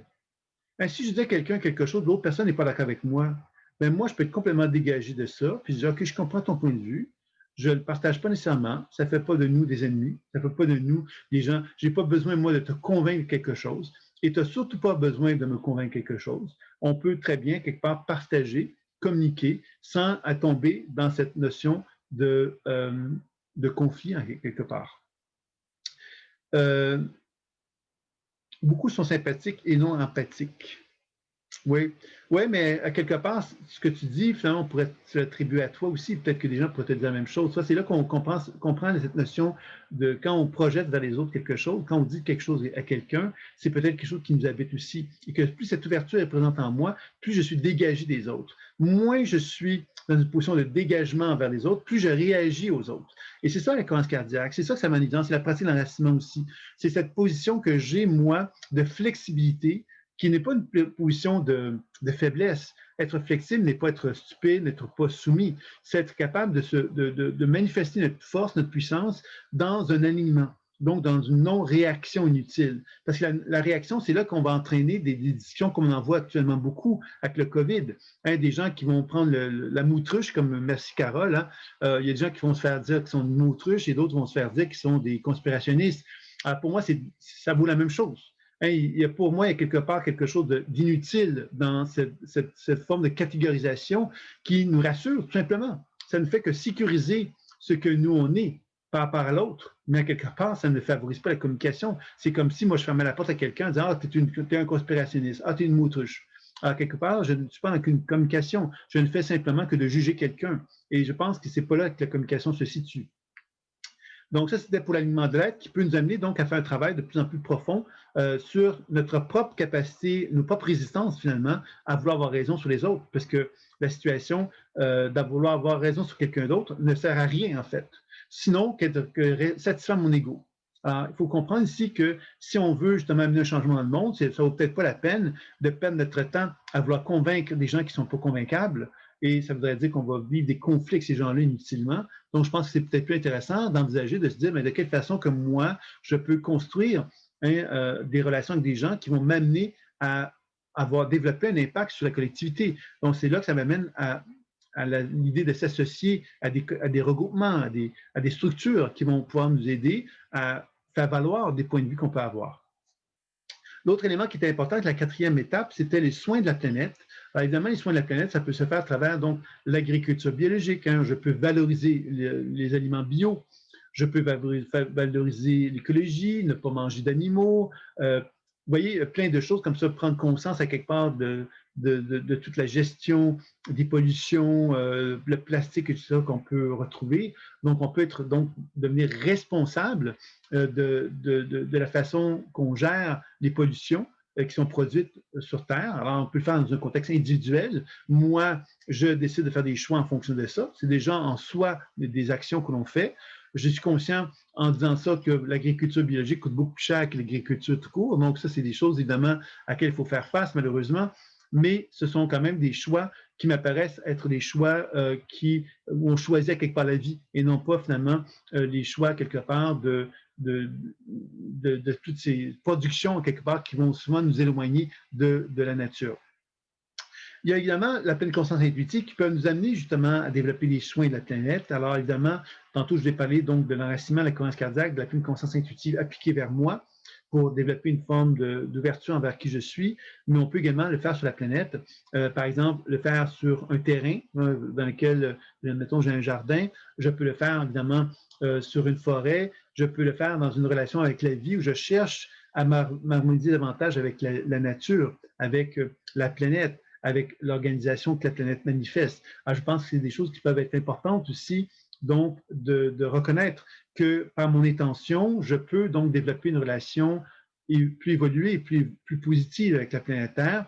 Ça ne changera pas le monde, vous allez me dire, mais ça va changer quelque chose par rapport à vous et le monde. C'est-à-dire que vous allez être capable de reconnaître effectivement que vous avez tendu la main vers la vie avec le grand V et que cette vie-là vous a tendu sa main à elle aussi et qu'à travers ça, bien, quelque chose qui peut se mettre en place qui nous raffermit dans notre intention d'incarner notre propre lumière. Parce que quand je comprends que moi, je suis un être humain de lumière, que j'incarne ma lumière à l'intérieur de moi, que j'incarne ma lumière dans ma relation avec la nature, bien, je suis en train de raffermir l'être que je suis dans cette volonté que j'ai d'être de plus en plus en accord avec qui je suis et en accord avec les valeurs que moi je reconnais. Alors tout ça, finalement, ça fait partie d'un processus qui va nous permettre donc de nous sentir beaucoup plus à l'aise avec ce qui se passe actuellement, puisqu'on va reconnaître effectivement que nous, on a fait un choix et qu'on n'attend pas qu'un gouvernement ou quelque chose d'autre le fasse à notre place. On a reconnu que ce choix est important pour nous. Il y a de plus en plus deux vibrations prédominantes, l'amour et la peur. L'amour et la peur, c'est palpable chez les gens. Alors, j'aimerais ça que tu me parles de l'amour, Céline, parce que tu me dis l'amour et la peur. La peur, c'est, je suppose, que tu fais référence à ce qu'on appelle les moutruches. Je pense. Et l'amour, j'aimerais ça que tu m'en parles. Parce que les conspirationnistes ne dégagent pas d'amour pour autant. Donc, j'aimerais ça que tu me reviennes là-dessus pour que je comprenne mieux ce que tu voulais me dire par rapport à ça. Alors, bonsoir. Donc, bonjour Marie, donc, qui va nous quitter pour le travail. Donc, je te souhaite une belle fin de journée. Alors, donc, ça, c'était pour le soin donc, de la planète qui peuvent déjà être en soi quelque chose qui peut être intéressant aussi à porter attention. Alors, quand on a un petit jardin, bien, prendre le temps de se relier à la vie qui est autour, ça peut être très agréable. Avoir des plantes chez soi, bon, c'est de vraiment valoriser ça. C'est une forme d'alignement, encore une fois, qu'on manifeste envers la vie, parce qu'on reconnaît quelque part que la vie, c'est pas simplement moi avec moi ou moi avec les gens que j'aime, mais c'est moi avec l'humanité et avec la vie que la planète Terre manifeste. Donc, je pense que c'est important de pouvoir avoir une attention par rapport à ça. Il y a tout un travail qui a été fait par Alice Bailey, qui est une médium channel, qui a écrit des livres, beaucoup de livres, des gros livres bleus, qui a fait des livres qui s'appelaient Traité sur les 7 rayons, entre autres. Elle avait écrit un livre qui s'appelait Mirage et Mirage, problème mondial. Et elle faisait référence justement à comment, quelque part, on pouvait travailler sur justement le 5e point que j'ai abordé, qui est le soin de la mémoire collective, c'est-à-dire de quelle façon qu'on peut travailler sur la mémoire collective. Moi, je suis un être humain, je travaille sur moi, je travaille dans mes relations avec les autres, je travaille avec la planète Terre. De quelle façon que je peux travailler avec la mémoire collective maintenant? Alors, elle avait mis en évidence qu'il y avait comme 3 types d'illusions dans la conscience collective humaine.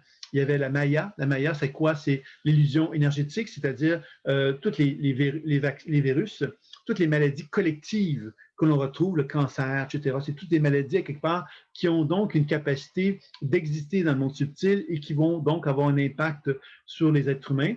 Et il y avait également donc la Maya émotionnelle, elle appelait ça la Maya émotionnelle, qui faisait référence à toutes les émotions qui peuvent perturber notre champ énergétique en tant qu'individu, mais en tant que collectivité aussi. et illusion mentale, qui étaient tous les concepts mentaux qui pouvaient nous éloigner de la justesse. Et évidemment, le travail qu'elle proposait, c'était un travail donc de méditation, dans lequel, évidemment, elle proposait d'envoyer de la lumière blanche sur ce qu'on appelait la Maya, ce qu'on appelle les illusions ou les mirages émotionnels, de travailler sur cette pensée collective ou émotion collective qui était là pour les déprogrammer, pour les changer. Alors moi, évidemment, dans la pleine conscience intuitive, c'est un peu comment je procède. Alors moi, je ne sais pas, moi, je suis quelqu'un qui a beaucoup de peur, par exemple, OK? Alors si j'ai beaucoup de peur, je pourrais travailler sur ma propre peur, mais je pourrais aussi travailler sur la peur collective. La peur collective, c'est la peur, moi, si j'ai peur, c'est que je suis peut-être en résonance avec des peurs collectives. Et ces peurs collectives-là, je peux travailler dessus en apprenant à faire un travail intuitif, de pleine conscience intuitive, mon lecture intuitive de ces peurs collectives-là, déprogrammation de la mémoire cellulaire de ces peurs collectives-là, soins de ces peurs collectives-là, et d'apprendre justement à faire un travail sur la conscience collective, tout en travaillant sur moi aussi. Donc ça peut être une façon intéressante, encore une fois, de retrouver la position d'alignement que je vous parlais aussi. Et évidemment, comme Carole le disait si bien, il y a énormément de peur dans le monde actuellement. Et ces peurs-là, quelque part, c'est important d'en être conscient que ces peurs-là, effectivement, bousillent à quelque part l'équilibre de l'être que nous sommes. Hein. Ça ne nous met pas dans une position d'alignement, ça nous met dans une position de peur. Et quand on a peur, qu'est-ce qu'on fait? On devient très soumis. Et c'est ce qu'on retrouve, quand on reproche aux moutruches hein, de se comporter comme des gens qui se conforment, en fin de compte, au gouvernement, c'est ce qu'on leur dit à ces gens-là, c'est que moi, je ne suis pas d'accord avec toi parce que tu fais exactement tout ce que le gouvernement te dit. Donc, moi, si j'étais une moutruche, je leur répondrais, ben oui, mais c'est normal. Le gouvernement, quelque part, essaie de trouver des solutions à une situation mondiale importante. On n'a pas toutes les réponses, on doit se conformer pour trouver des solutions. À cette stade-ci, moi, je trouve que c'est très pertinent comme réponse et qu'il n'y a pas de problème avec ça. Et que maintenant, l'idée que les gens vont répondre à ça, c'est de oui, mais tu ne comprends pas quelque part qu'est-ce qui se passe dans le monde. Oui, mais qu'est-ce qui se passe dans le monde? Ben oui, mais il se passe ça, ça, ça. Oui, mais comment ça se fait que ces gens-là ne le voient pas? C'est là, quelque part, qu'on comprend ici que l'idée de vouloir justement convaincre les gens de quelque chose qui n'est pas visible tant que ça, ben quelque part, c'est une perte de temps. Donc, quand on veut faire un travail sur la mémoire collective et sur la peur, bien évidemment, on doit d'abord avant tout être capable de reconnaître que dans nous, on a de la peur et que cette peur-là, on peut la soigner. Maintenant, des gens qui ont peur, mais qui sont identifiés à leur peur, qui sont convaincus que les gouvernements peuvent les aider, mais c'est sûr que c'est plus difficile. C'est là qu'il n'y a pas de distance qui existe et c'est plus difficile de travailler de cette façon-là. Céline qui me dit, la peur peut représenter le déni. L'amour peut représenter l'ouverture à soi et aux autres. L'amour peut aussi être dans le pourquoi je vis ça sans juger, vouloir comprendre comment. C'est avec toi, Céline, mais la question que je me posais, c'est pourquoi tu me disais qu'il y avait la peur et l'amour. C'est comme si tu me disais qu'il y avait des gens qui étaient beaucoup dans l'amour. Alors moi, ce que je vois actuellement dans la situation de façon grossière, c'est qu'il y a beaucoup de gens qui sont dans la peur et qu'il y a beaucoup de gens qui sont dans le jugement par rapport aux gens qui ont peur. Et je ne vois pas tellement l'amour. C'est pour ça que je te posais la question. Parce que finalement, c'est important, les mots qu'on utilise, parce que là, tu me parles d'amour. L'amour, c'est quelque chose de très, très précis. C'est quelque chose dans lequel tu dis l'ouverture à soi et aux autres. Moi, je ne vois pas dans les gens qui jugent les autres, qui ont peur, cet amour-là. Parce que quand on aime quelqu'un, ben, on va aimer quelqu'un qui est dans la peur. On va accepter que cette personne puisse avoir peur et on va la réconforter. On va chercher justement à lui donner l'opportunité de se sentir plus en paix, plus en harmonie. Voilà, c'est ça un peu que je te dirais. Donc, si tu veux me préciser, ce serait sans doute intéressant. Donc, ça, c'était pour la mémoire collective, qui peut être une façon, encore une fois, de travailler sur soi, mais en reconnaissant quelque part que moi, je suis pas dans un monde à part. Là. Les gens qui ont peur, là, ben moi aussi j'ai peur. Il faut comprendre. Puis c'est pas parce que je réagis à la peur en jugeant ces gens-là, en leur disant que c'est des moutruches, que je ne fais pas partie de ces gens-là. Donc, je fais partie de ces gens-là de la même façon. Parce qu'en moi, je porte des choses qui sont en moi, qui me relient à ces gens-là, qui finalement le fait que je sois un être humain pour commencer. Donc, le fait de développer cette forme d'ouverture envers ces personnes-là me permet de pouvoir me rendre capable de communiquer avec eux beaucoup plus sainement que quand je me remets dans une position de tension dans mon cœur et je suis convaincu d'avoir raison et que je suis convaincu qu'eux ont tort. C'est tout ça, quelque part, la cohérence cardiaque. Hein? C'est cette capacité que j'ai de me détendre le cœur pour être capable de me relier à l'autre sans chercher à vouloir m'imposer à lui. C'est ça un peu la clé. Et face au monde de la mémoire collective, c'est la même chose. Quand je voyage dans la mémoire collective et que je vais travailler sur un thème qui est associé à la mémoire collective, je dois être capable d'être dans une position de témoin pour justement être capable de pouvoir échanger avec cette mémoire collective-là et pouvoir faire un travail de pleine conscience intuitive dans lequel je fais une lecture intuitive, déprogrammation et soins de la même façon. Donc, c'était un peu ça que je voulais vous dire par rapport à la mémoire collective. Alors, c'est sûr que la mémoire collective me permet, moi, en faisant un travail là-dessus, de mieux comprendre les gens qui ont peur, de mieux comprendre les gens qui veulent, qui jugent les autres, de mieux comprendre finalement l'humain qui est autour de moi et d'être dégagé par rapport à tout ça, être capable de pouvoir collaborer avec tous ces gens-là d'une façon neutre. La façon neutre est la façon la plus intelligente possible parce qu'elle ne me met pas dans une position où j'ai raison, elle me met dans une position où je collabore à amener un monde meilleur. Et le monde meilleur, il n'y a personne qui va nous dire c'est pas bien ce que tu fais, tu veux créer un monde meilleur. Mais non. Tout le monde va être content de voir qu'on veut faire quelque chose comme ça. On veut créer un monde meilleur. Et je pense que c'est intéressant de se rappeler quelque part que ce monde meilleur-là, il ne repose pas sur la dualité, il ne repose pas sur le jugement que quelqu'un ne pense pas comme moi puis je vais le botter le cul. Non. Un monde meilleur, c'est un monde dans lequel tout être humain a son droit d'expression. Puis, dans ce sens-là, on essaie de trouver une forme d'ouverture pour que chacun trouve sa place. C'est ça, quelque part, qu'on doit chercher à faire. Et c'est là qu'on peut parler d'amour. L'amour, c'est là que ça se passe pour moi. Alignement à l'âme, maintenant, qui est la 6e étape pour transformer notre monde pour cette année 2021. L'alignement de l'âme, c'est développer cette forme de méditation dans laquelle on apprend à voyager au-delà de ce qu'on connaît. Au-delà de ce qu'on connaît, ça veut dire quoi? Ça veut dire que j'essaie de méditer dans un espace lumineux dans lequel j'expérimente ce que je pourrais appeler le plein et le vide à la fois, c'est-à-dire un espace de tranquillité absolue dans lequel il n'y a pas de pensée, il n'y a pas d'émotion, il n'y a pas d'idée, il y a simplement un état de paix et d'harmonie dans lequel je ressens un certain sentiment de plénitude. Alors ça, c'est quelque chose qui peut être intéressant. On peut chercher à le développer avec des thèmes quelquefois, quand on fait un enracinement, on fait la cohérence cardiaque ensuite, et ensuite, on peut vraiment méditer sur l'amour, hein, l'amour quelque part, ou cette forme d'amour divin, un amour quelque part qui est sans forme. Ça peut être une façon de se rapprocher de ce type de travail-là. Dans la pleine conscience intuitive, évidemment, l'alignement de l'âme, ça implique évidemment qu'on apprenne, par le biais de la pleine conscience intuitive, à se relier au soi supérieur, l'âme, à l'expression la plus élevée de notre être, et qu'on apprenne justement à favoriser son alignement, c'est-à-dire de permettre à ce que l'énergie de l'âme puisse s'incarner, se fluidifier vers nous, vers notre corps physique, et ça implique évidemment que cette âme-là, pour qu'elle passe jusqu'à notre corps physique, cette lumière-là qu'elle incarne, mais qu'elle puisse passer par le travail sur les mémoires d'autres vies, dans lequel cette lumière-là peut donc épurer cette mémoire d'autre vie, la libérer en quelque sorte. Elle nous permet de nous libérer de nos mémoires personnelles. Elle nous permet de travailler sur notre champ énergétique pour l'équilibrer. Elle nous permet de travailler sur les mémoires familiales aussi, etc. Donc, vous voyez que c'est ça un peu l'idée de cet alignement de l'âme, c'est d'apprendre donc justement à trouver une position d'alignement dans laquelle cette expression de l'âme, l'expression de lumière intense et parfaite qui peut exister, mais qu'on puisse la nourrir pour qu'on puisse effectivement de plus en plus se sentir dans cette position de plénitude. Quand on est plein, on n'est pas dans un processus où on veut convaincre quelque chose de quelqu'un. On est simplement dans une position où on est dans un état d'alignement avec notre être.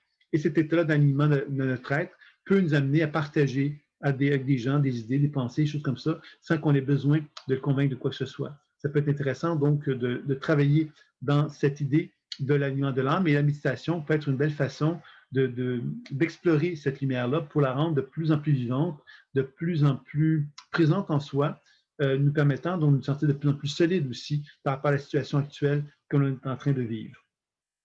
La 7e étape, c'est incarner sa propre lumière pour favoriser la transformation. Alors, j'avais envie de vous parler des 7 étapes de réalisation pour bien faire comprendre de quelle façon que je peux incarner ma propre lumière dans le monde terrestre. Hein, parce qu'on pourrait très bien dire, moi, je n'ai pas envie de nourrir les égrégores négatifs qui existent dans le monde. Il y a des gens qui nous poussent, qui veulent nous contrôler. Moi, je ne veux pas aller dans un sens opposé à ça. Je ne veux pas nourrir leur contrôle qui veulent me manifester. Ça, c'est des choses que j'ai entendues souvent. C'est une façon de faire. Mais moi, ce que je vous dirais, c'est que la meilleure façon d'exister sur Terre, c'est pas quelque part on n'est plus dans le monde des idées. Hein, parce que le monde des idées, c'est de dire, par exemple, moi, je ne veux pas méditer, par exemple. Ces fois, par exemple, je pense à des gens qui me disaient, j'ai pas envie de contester ce qui se passe dans le monde parce que j'ai pas envie d'aller à l'opposé de ce que le monde me propose parce que je veux pas nourrir l'opposition. J'ai l'impression que si je faisais ça, je serais en train de nourrir l'opposition. Et ça peut être, ça peut être logique, ça, mais quand il s'agit maintenant d'une situation où, à quelque part, j'ai envie d'incarner qui je suis obligé, à quelque part, de l'incarner à mon corps. Je ne peux pas l'incarner à mon idée, dans mes pensées. Je suis obligé de l'assumer. Et l'assumer, ça implique, à quelque part, 7 étapes que je vais vous présenter qui vont vous donner un peu le sens de ce que vous pouvez mettre en place cette année pour trouver peut-être une plus grande transformation dans votre propre vie. Alors, je vais vous parler de ces 7 étapes-là. Mais d'abord, je vais peut-être commenter un petit peu ce que Céline me dit. J'ai parlé un petit peu de l'amour. Je lui ai posé des questions à ce sujet-là. Elle me dit savoir que chaque personne est à sa place, accepter ça sans jugement, que tout est là pour l'évolution de la conscience de chacun, que nous sommes tous un. Pour moi, c'est une vibration d'amour. Je suis d'accord avec toi, Céline, mais je reviens avec la question que je te posais. Tu me disais qu'il y avait 2 types d'humains actuellement, ceux qui étaient à la peur et ceux qui étaient dans l'amour. C'est ça que moi, j'essaie de comprendre ce que tu voulais me dire par rapport à ça. Tu sembles dire finalement qu'il y a des gens que tu considères qui sont dans la peur, puis il y en a d'autres qui sont dans l'amour. Actuellement, c'est ça que je comprends. Alors, c'est possible qu'il y ait des gens qui sont dans l'amour, puis c'est tant mieux. C'est même essentiel. Mais ce qu'on regarde, quand on regarde très, très basiquement ce qui existe dans le monde actuellement, c'est beaucoup plus les deux vibrations, c'est vraiment le jugement et l'autre côté, à quelque part, ceux qui ont peur. Hein, ceux qui ont peur, c'est ceux qui ont peur, puis ceux qui jugent ceux qui ont peur, mais c'est ceux, à quelque part, qui sont les contestataires qu'on va souvent identifier comme étant les conspirationnistes. C'est les grosses tendances qu'on voit. Maintenant, ça ne veut pas dire pour autant qu'il n'y a pas une voie d'amour, bien sûr, hein, mais cette voie d'amour-là, quelque part, n'est pas mise de l'avant du tout actuellement, ou très peu dans le monde actuellement. Brigitte qui me dit « Bonjour Brigitte, alors ma façon d'incarner l'amour dans la situation actuelle est d'offrir mon écoute, mes soins énergétiques, des exercices physiques sur le web et des échanges sur l'espoir d'une situation meilleure à celle actuelle. » Mais ça, c'est déjà bien. Mais ça, c'est ça un peu l'idée pour moi d'incarner sa propre lumière, c'est d'envisager quelque part qu'il est possible de mettre en place des actions incarnées. Incarnées, c'est donc dans le monde terrestre, hein, ce n'est pas des pensées, c'est incarné, qui vont faire que moi, je vais contribuer à un monde meilleur dans un contexte où l'être humain en a bien besoin. Parce qu'il faut bien comprendre que la situation actuelle affecte beaucoup, beaucoup de monde, tant au niveau financier qu'au niveau psychologique, qu'au niveau physique. Hein. Alors, il faut bien comprendre à quelque part, c'est une situation de crise majeure qui est en train de se vivre. Et l'idée des 7 étapes de réalisation, bien évidemment, c'est que la première étape, c'est pourquoi je me lève le matin. Alors, je me lève le matin parce que je suis obligé de me lever le matin, mais je peux aussi me dire, mais tiens, j'ai envie de me lever le matin, moi, avec l'envie. Qu'est-ce qui me stimule? Qu'est-ce qui fait que j'ai envie de me lever ce matin? Qu'est-ce qui fait que j'ai du plaisir à me lever ce matin?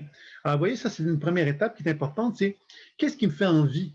Qu'est-ce qui fait que moi, j'ai envie de m'incarner sur Terre? Qu'est-ce qui fait que j'ai envie de me réaliser sur Terre? Alors souvent, ça implique à quelque part un plaisir. Le plaisir de dire, ah, j'ai envie de faire telle chose. Donc, c'est pour moi la première étape, c'est renouer contact avec la motivation plaisante de dire, j'ai envie de faire quelque chose qui va m'amener à de la joie.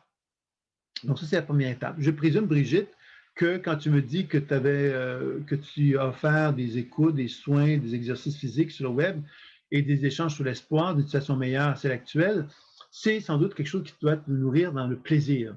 Du moins, je l'espère. C'est la première chose, c'est cette première étape de plaisir. La deuxième étape, c'est qu'à partir du moment que j'ai trouvé quelque chose qui me rend heureux, ben, je vais ensuite passer à l'étape de dire, mais maintenant que je suis heureux d'un projet qui m'anime, j'ai envie de le partager. Le partager, c'est quoi? C'est de parler avec des gens de ce projet-là. Alors, c'est un projet qui peut, donc, je peux parler avec des gens pour me faire conseiller. Ça peut être un projet dans lequel je vais simplement proposer ce que je fais, un peu comme Brigitte a sans doute dû faire, hein, c'est-à-dire que pour que des gens bénéficient de tes services que tu offrais, il a fallu que tu leur dises, ben voilà, j'offre ça, ça vous dit, voilà, là. Donc, ça, c'était une étape. Donc, de diffusion. Hein, cette étape de diffusion-là, finalement, me permet de travailler sur mon projet, de le rendre plus dense ou de carrément le concrétiser aussi parce que justement, je vais solliciter des gens qui vont me dire oui, j'ai envie de le faire, etc. Donc ça, c'est la deuxième étape.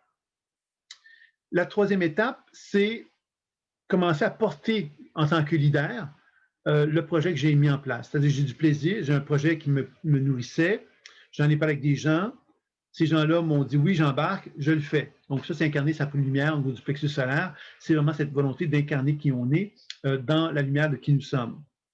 Et après ça, évidemment, au niveau de la région du cœur, c'est qu'à partir du moment que j'ai incarné quelque chose, que je l'ai concrétisé, il y a un retour qui vient vers moi. Ce retour-là me permet, moi, de me positionner par rapport à ce qui se passe. Et ça me permet donc de pouvoir finalement accueillir aussi ce qui se passe. Hein. C'est-à-dire que, par exemple, si Brigitte fait quelque chose et que l'autre personne me dit ben, merci beaucoup, Brigitte, ça m'a beaucoup plu, ça me fait beaucoup de bonheur, beaucoup de plaisir. Ben, quelque part, Brigitte va recevoir effectivement comme un retour positif de ça, c'est-à-dire j'ai donné, j'ai reçu.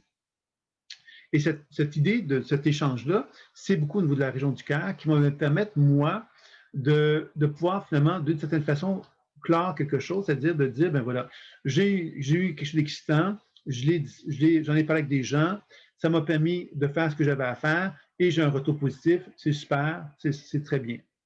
Maintenant, évidemment, il peut y avoir des ajustements que je fais. Je dis, OK, j'ai fait ça, les gens m'ont apprécié, mais là, j'aurais envie de faire plus. Et là, on touche la cinquième étape, la créativité, c'est-à-dire de quelle façon que je peux élargir à quelque part quelque chose qui va m'amener à aller plus loin. Donc, il y a un élan créateur qui vient avec ça, qui m'amène à dire de quelle façon je peux aller plus loin encore dans la démarche, toujours animé par le plaisir d'aller plus loin, parce que je sens que ça fait du bien, j'ai envie d'en faire plus, de quelle façon ça pourrait se faire, j'y vais avec la créativité. Sixième étape, chakra frontal, c'est qu'à partir du moment que j'ai reconnu cet élan créateur-là, ben je me dis de quelle façon que cet élan créateur-là pourrait diffuser davantage, se diffuser davantage dans le monde, par exemple. OK? Donc, on peut aller plus loin dans cette vision plus collective à travers le chakra frontal qui a un objectif, lui, évidemment, de toujours porter son regard sur quelque chose de plus vaste. Et la septième étape, c'est le chakra couronne, c'est le lâcher-prise. Le lâcher-prise, c'est quand je reconnais quelque part que j'ai fait ce que j'avais à faire, j'étais au bout du projet, et là, j'en reçois quelque part, donc les bénéfices, quels qu'ils soient, et j'en suis heureux. Et à ce moment-là, je peux revenir à l'étape 1, qui est le chakra racine, en me disant, OK, maintenant que j'ai fait ça, qu'est-ce qui m'anime, qu'est-ce qui me fait envie, qu'est-ce que j'aurais envie de faire, etc. Et on recommence la boucle de cette façon-là.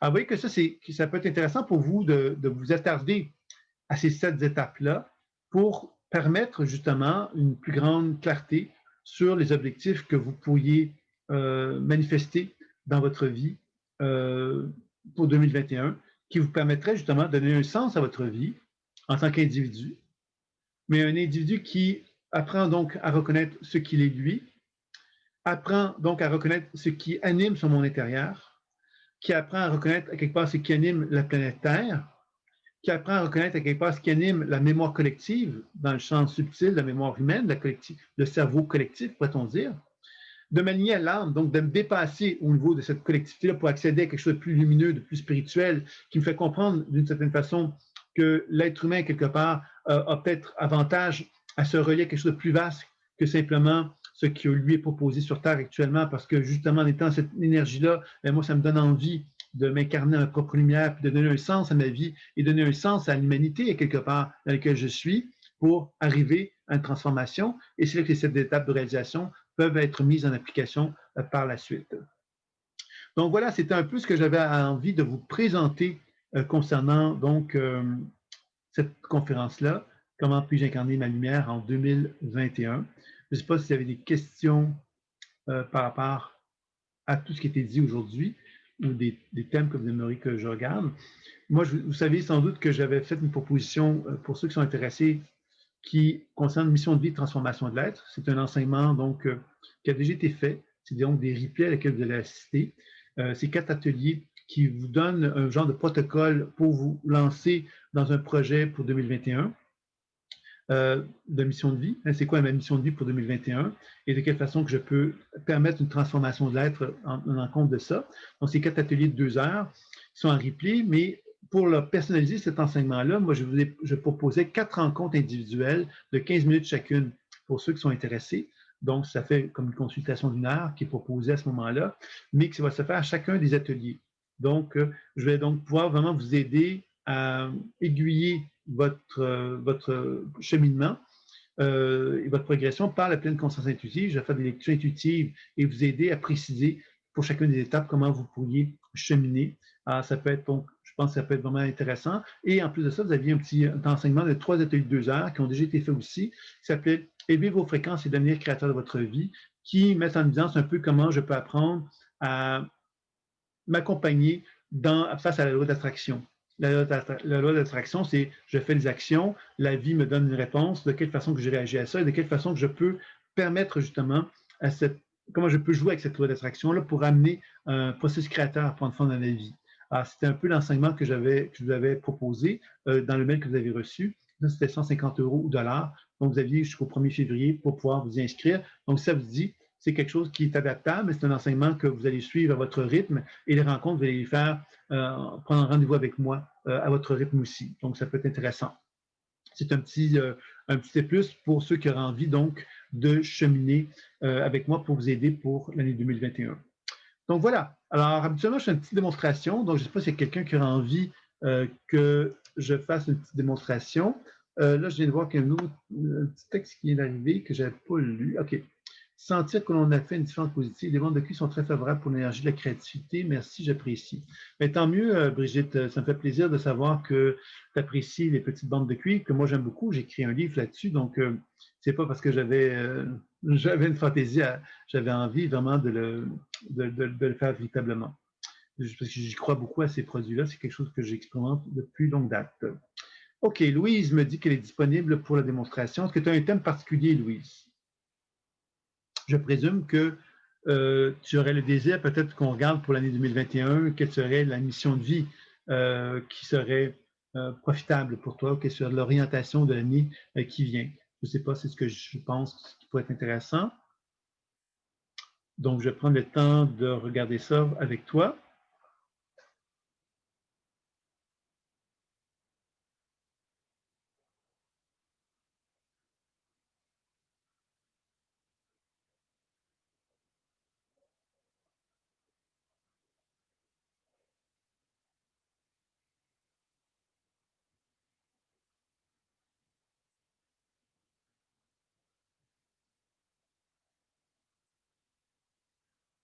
Ça, ce que je sens, je vais te décrire dans un premier temps ce que je perçois. Ce que je perçois de toi, Louis, c'est que je te vois et il y a un petit enfant au niveau de tes pieds qui est là. Et c'est un peu comme si tu me disais, tu ne sais pas quoi faire avec cet enfant-là. Parce que cet enfant-là, quelque part, on pourrait presque dire qu'il est plein de vie, il est plein d'envie, il y a plein de joie de vivre chez cet enfant-là. Puis, tu ne sais pas comment l'incarner en toi, parce que autour de toi, c'est un peu comme si cet enfant-là était mal reçu, était mal accueilli, comme si on n'en voulait pas. Alors, toi, tu es pris un peu à te dire, bon, mais il faut que je sois sérieuse, il faut que je sois comme ceci, il faut que je sois comme cela. Comme si on était prisonnière d'un état qu'il fallait avoir pour que les autres puissent nous accepter davantage. Et que j'ai l'impression que c'est ça un peu que je perçois dans un premier temps, c'est comme une espèce d'impression que tu es prisonnière de la situation à ce niveau-là. Je ne sais pas si tu me suis par rapport à ça, Louise.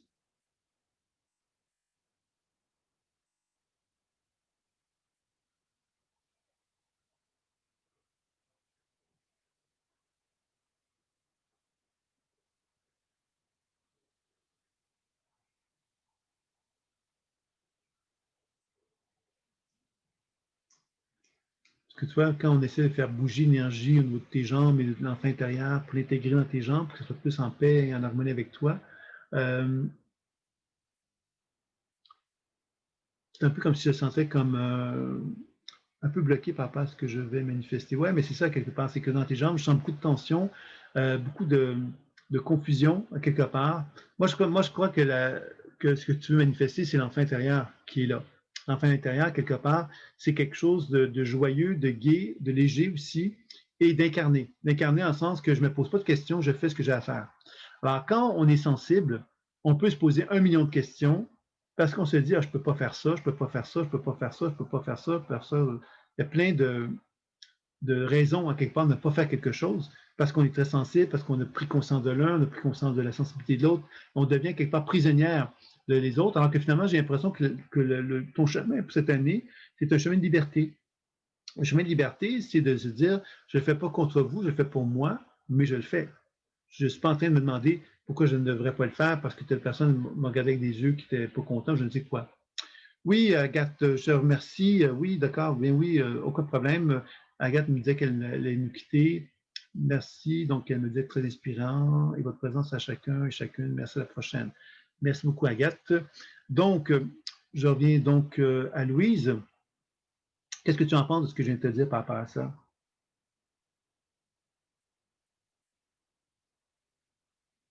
J'ai l'impression, Louise, que tu as voulu vraiment, tu t'es habitué à être un peu comme un caméléon. Le caméléon, c'est celui qui cherche à plaire, qui essaie d'adapter, qui essaie de s'harmoniser.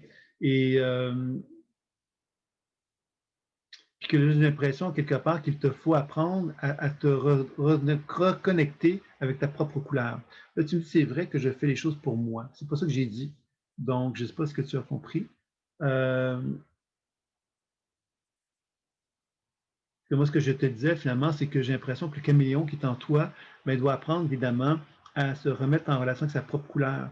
Et cette propre couleur-là, bien évidemment, c'est de se mettre dans une position, justement, où elle n'a jamais été, entre guillemets, prise au sérieux, on peut dire ça comme ceci, et que là, il te faut apprendre, justement, à te donner, à t'accueillir pour te prendre au sérieux. Te prendre au sérieux toi, et non pas demander aux autres de te prendre au sérieux. Alors, c'est pas facile parce que j'ai l'impression que toute ta vie, tu t'es beaucoup lié aux autres pour avoir une valeur auprès des autres. Et là, c'est comme si la vie te demandait de devoir te donner la valeur à ta propre personne. Et pour moi, il y a évidemment une forme de deuil là-dedans, parce que quand je dis je suis en train de me reconnecter avec moi, je suis obligé de faire le deuil des autres. Je suis obligé de ne plus être dans un désir d'être en harmonie avec les autres. Donc, il y a quelque chose de cet ordre-là que je sens qui a envie de s'exprimer à ce niveau-là chez toi.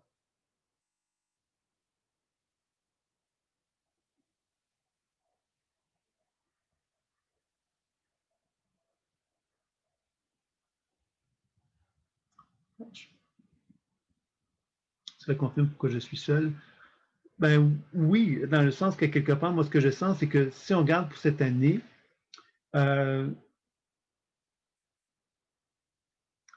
tu sais, ce que je te dirais, Louis, c'est qu'au niveau de la vitalité, dans un premier temps, il y a un soin à apporter cette année au niveau de ta vitalité.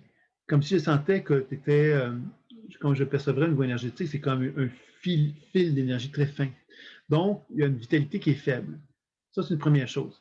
Puis cette vitalité qui est faible, c'est un peu comme si, je pourrais te dire ça comme ceci, tu t'es brûlé. Tu t'es brûlé. Tu t'es donné beaucoup trop dans le passé.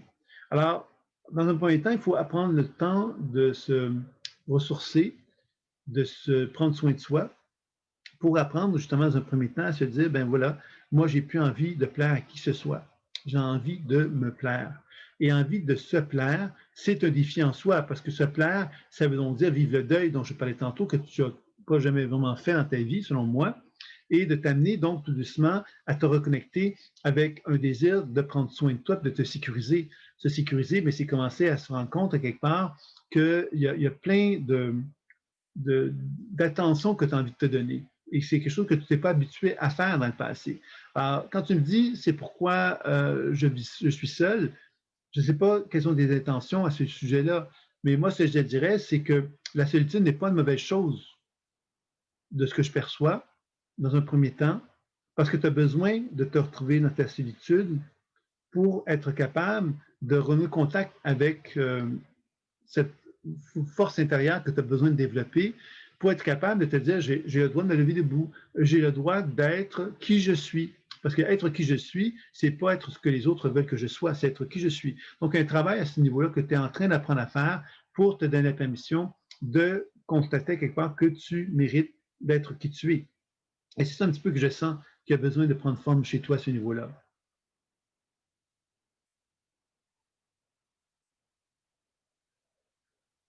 Et puis moi, ce que je te dirais, c'est tout le côté précieux.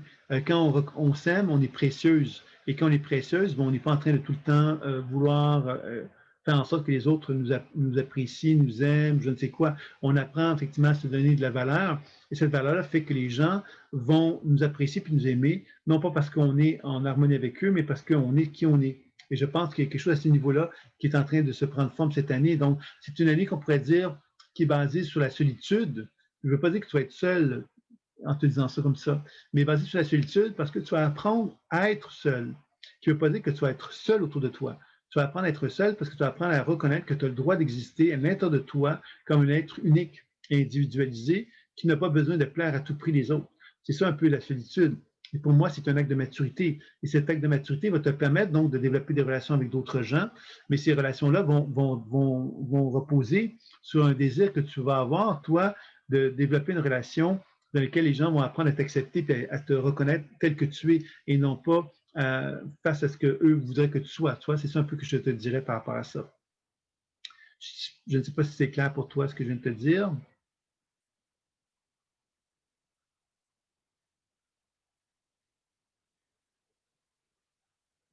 C'est ça. Puis au niveau de la vitalité, comme je te dis, c'est que moi, j'aurais le sentiment de te parler d'un. Là, je te lance une idée comme ça, mais je ne te dis pas que c'est ça absolument. Mais il y a quelque chose au niveau de ton sang qui est faible. Donc, tu aurais besoin de renforcer ton être. Il y a des formules d'herbologie chinoise qui peuvent nourrir le sang. Et il y a également, puis je ne sais pas si tu es végétarienne, c'est quoi ton alimentation, mais c'est clair qu'au niveau de ta vitalité, il y a une forme de faiblesse et souvent c'est attribuable au vide de sang, entre autres, anémie depuis longtemps. C'est ça que je pensais.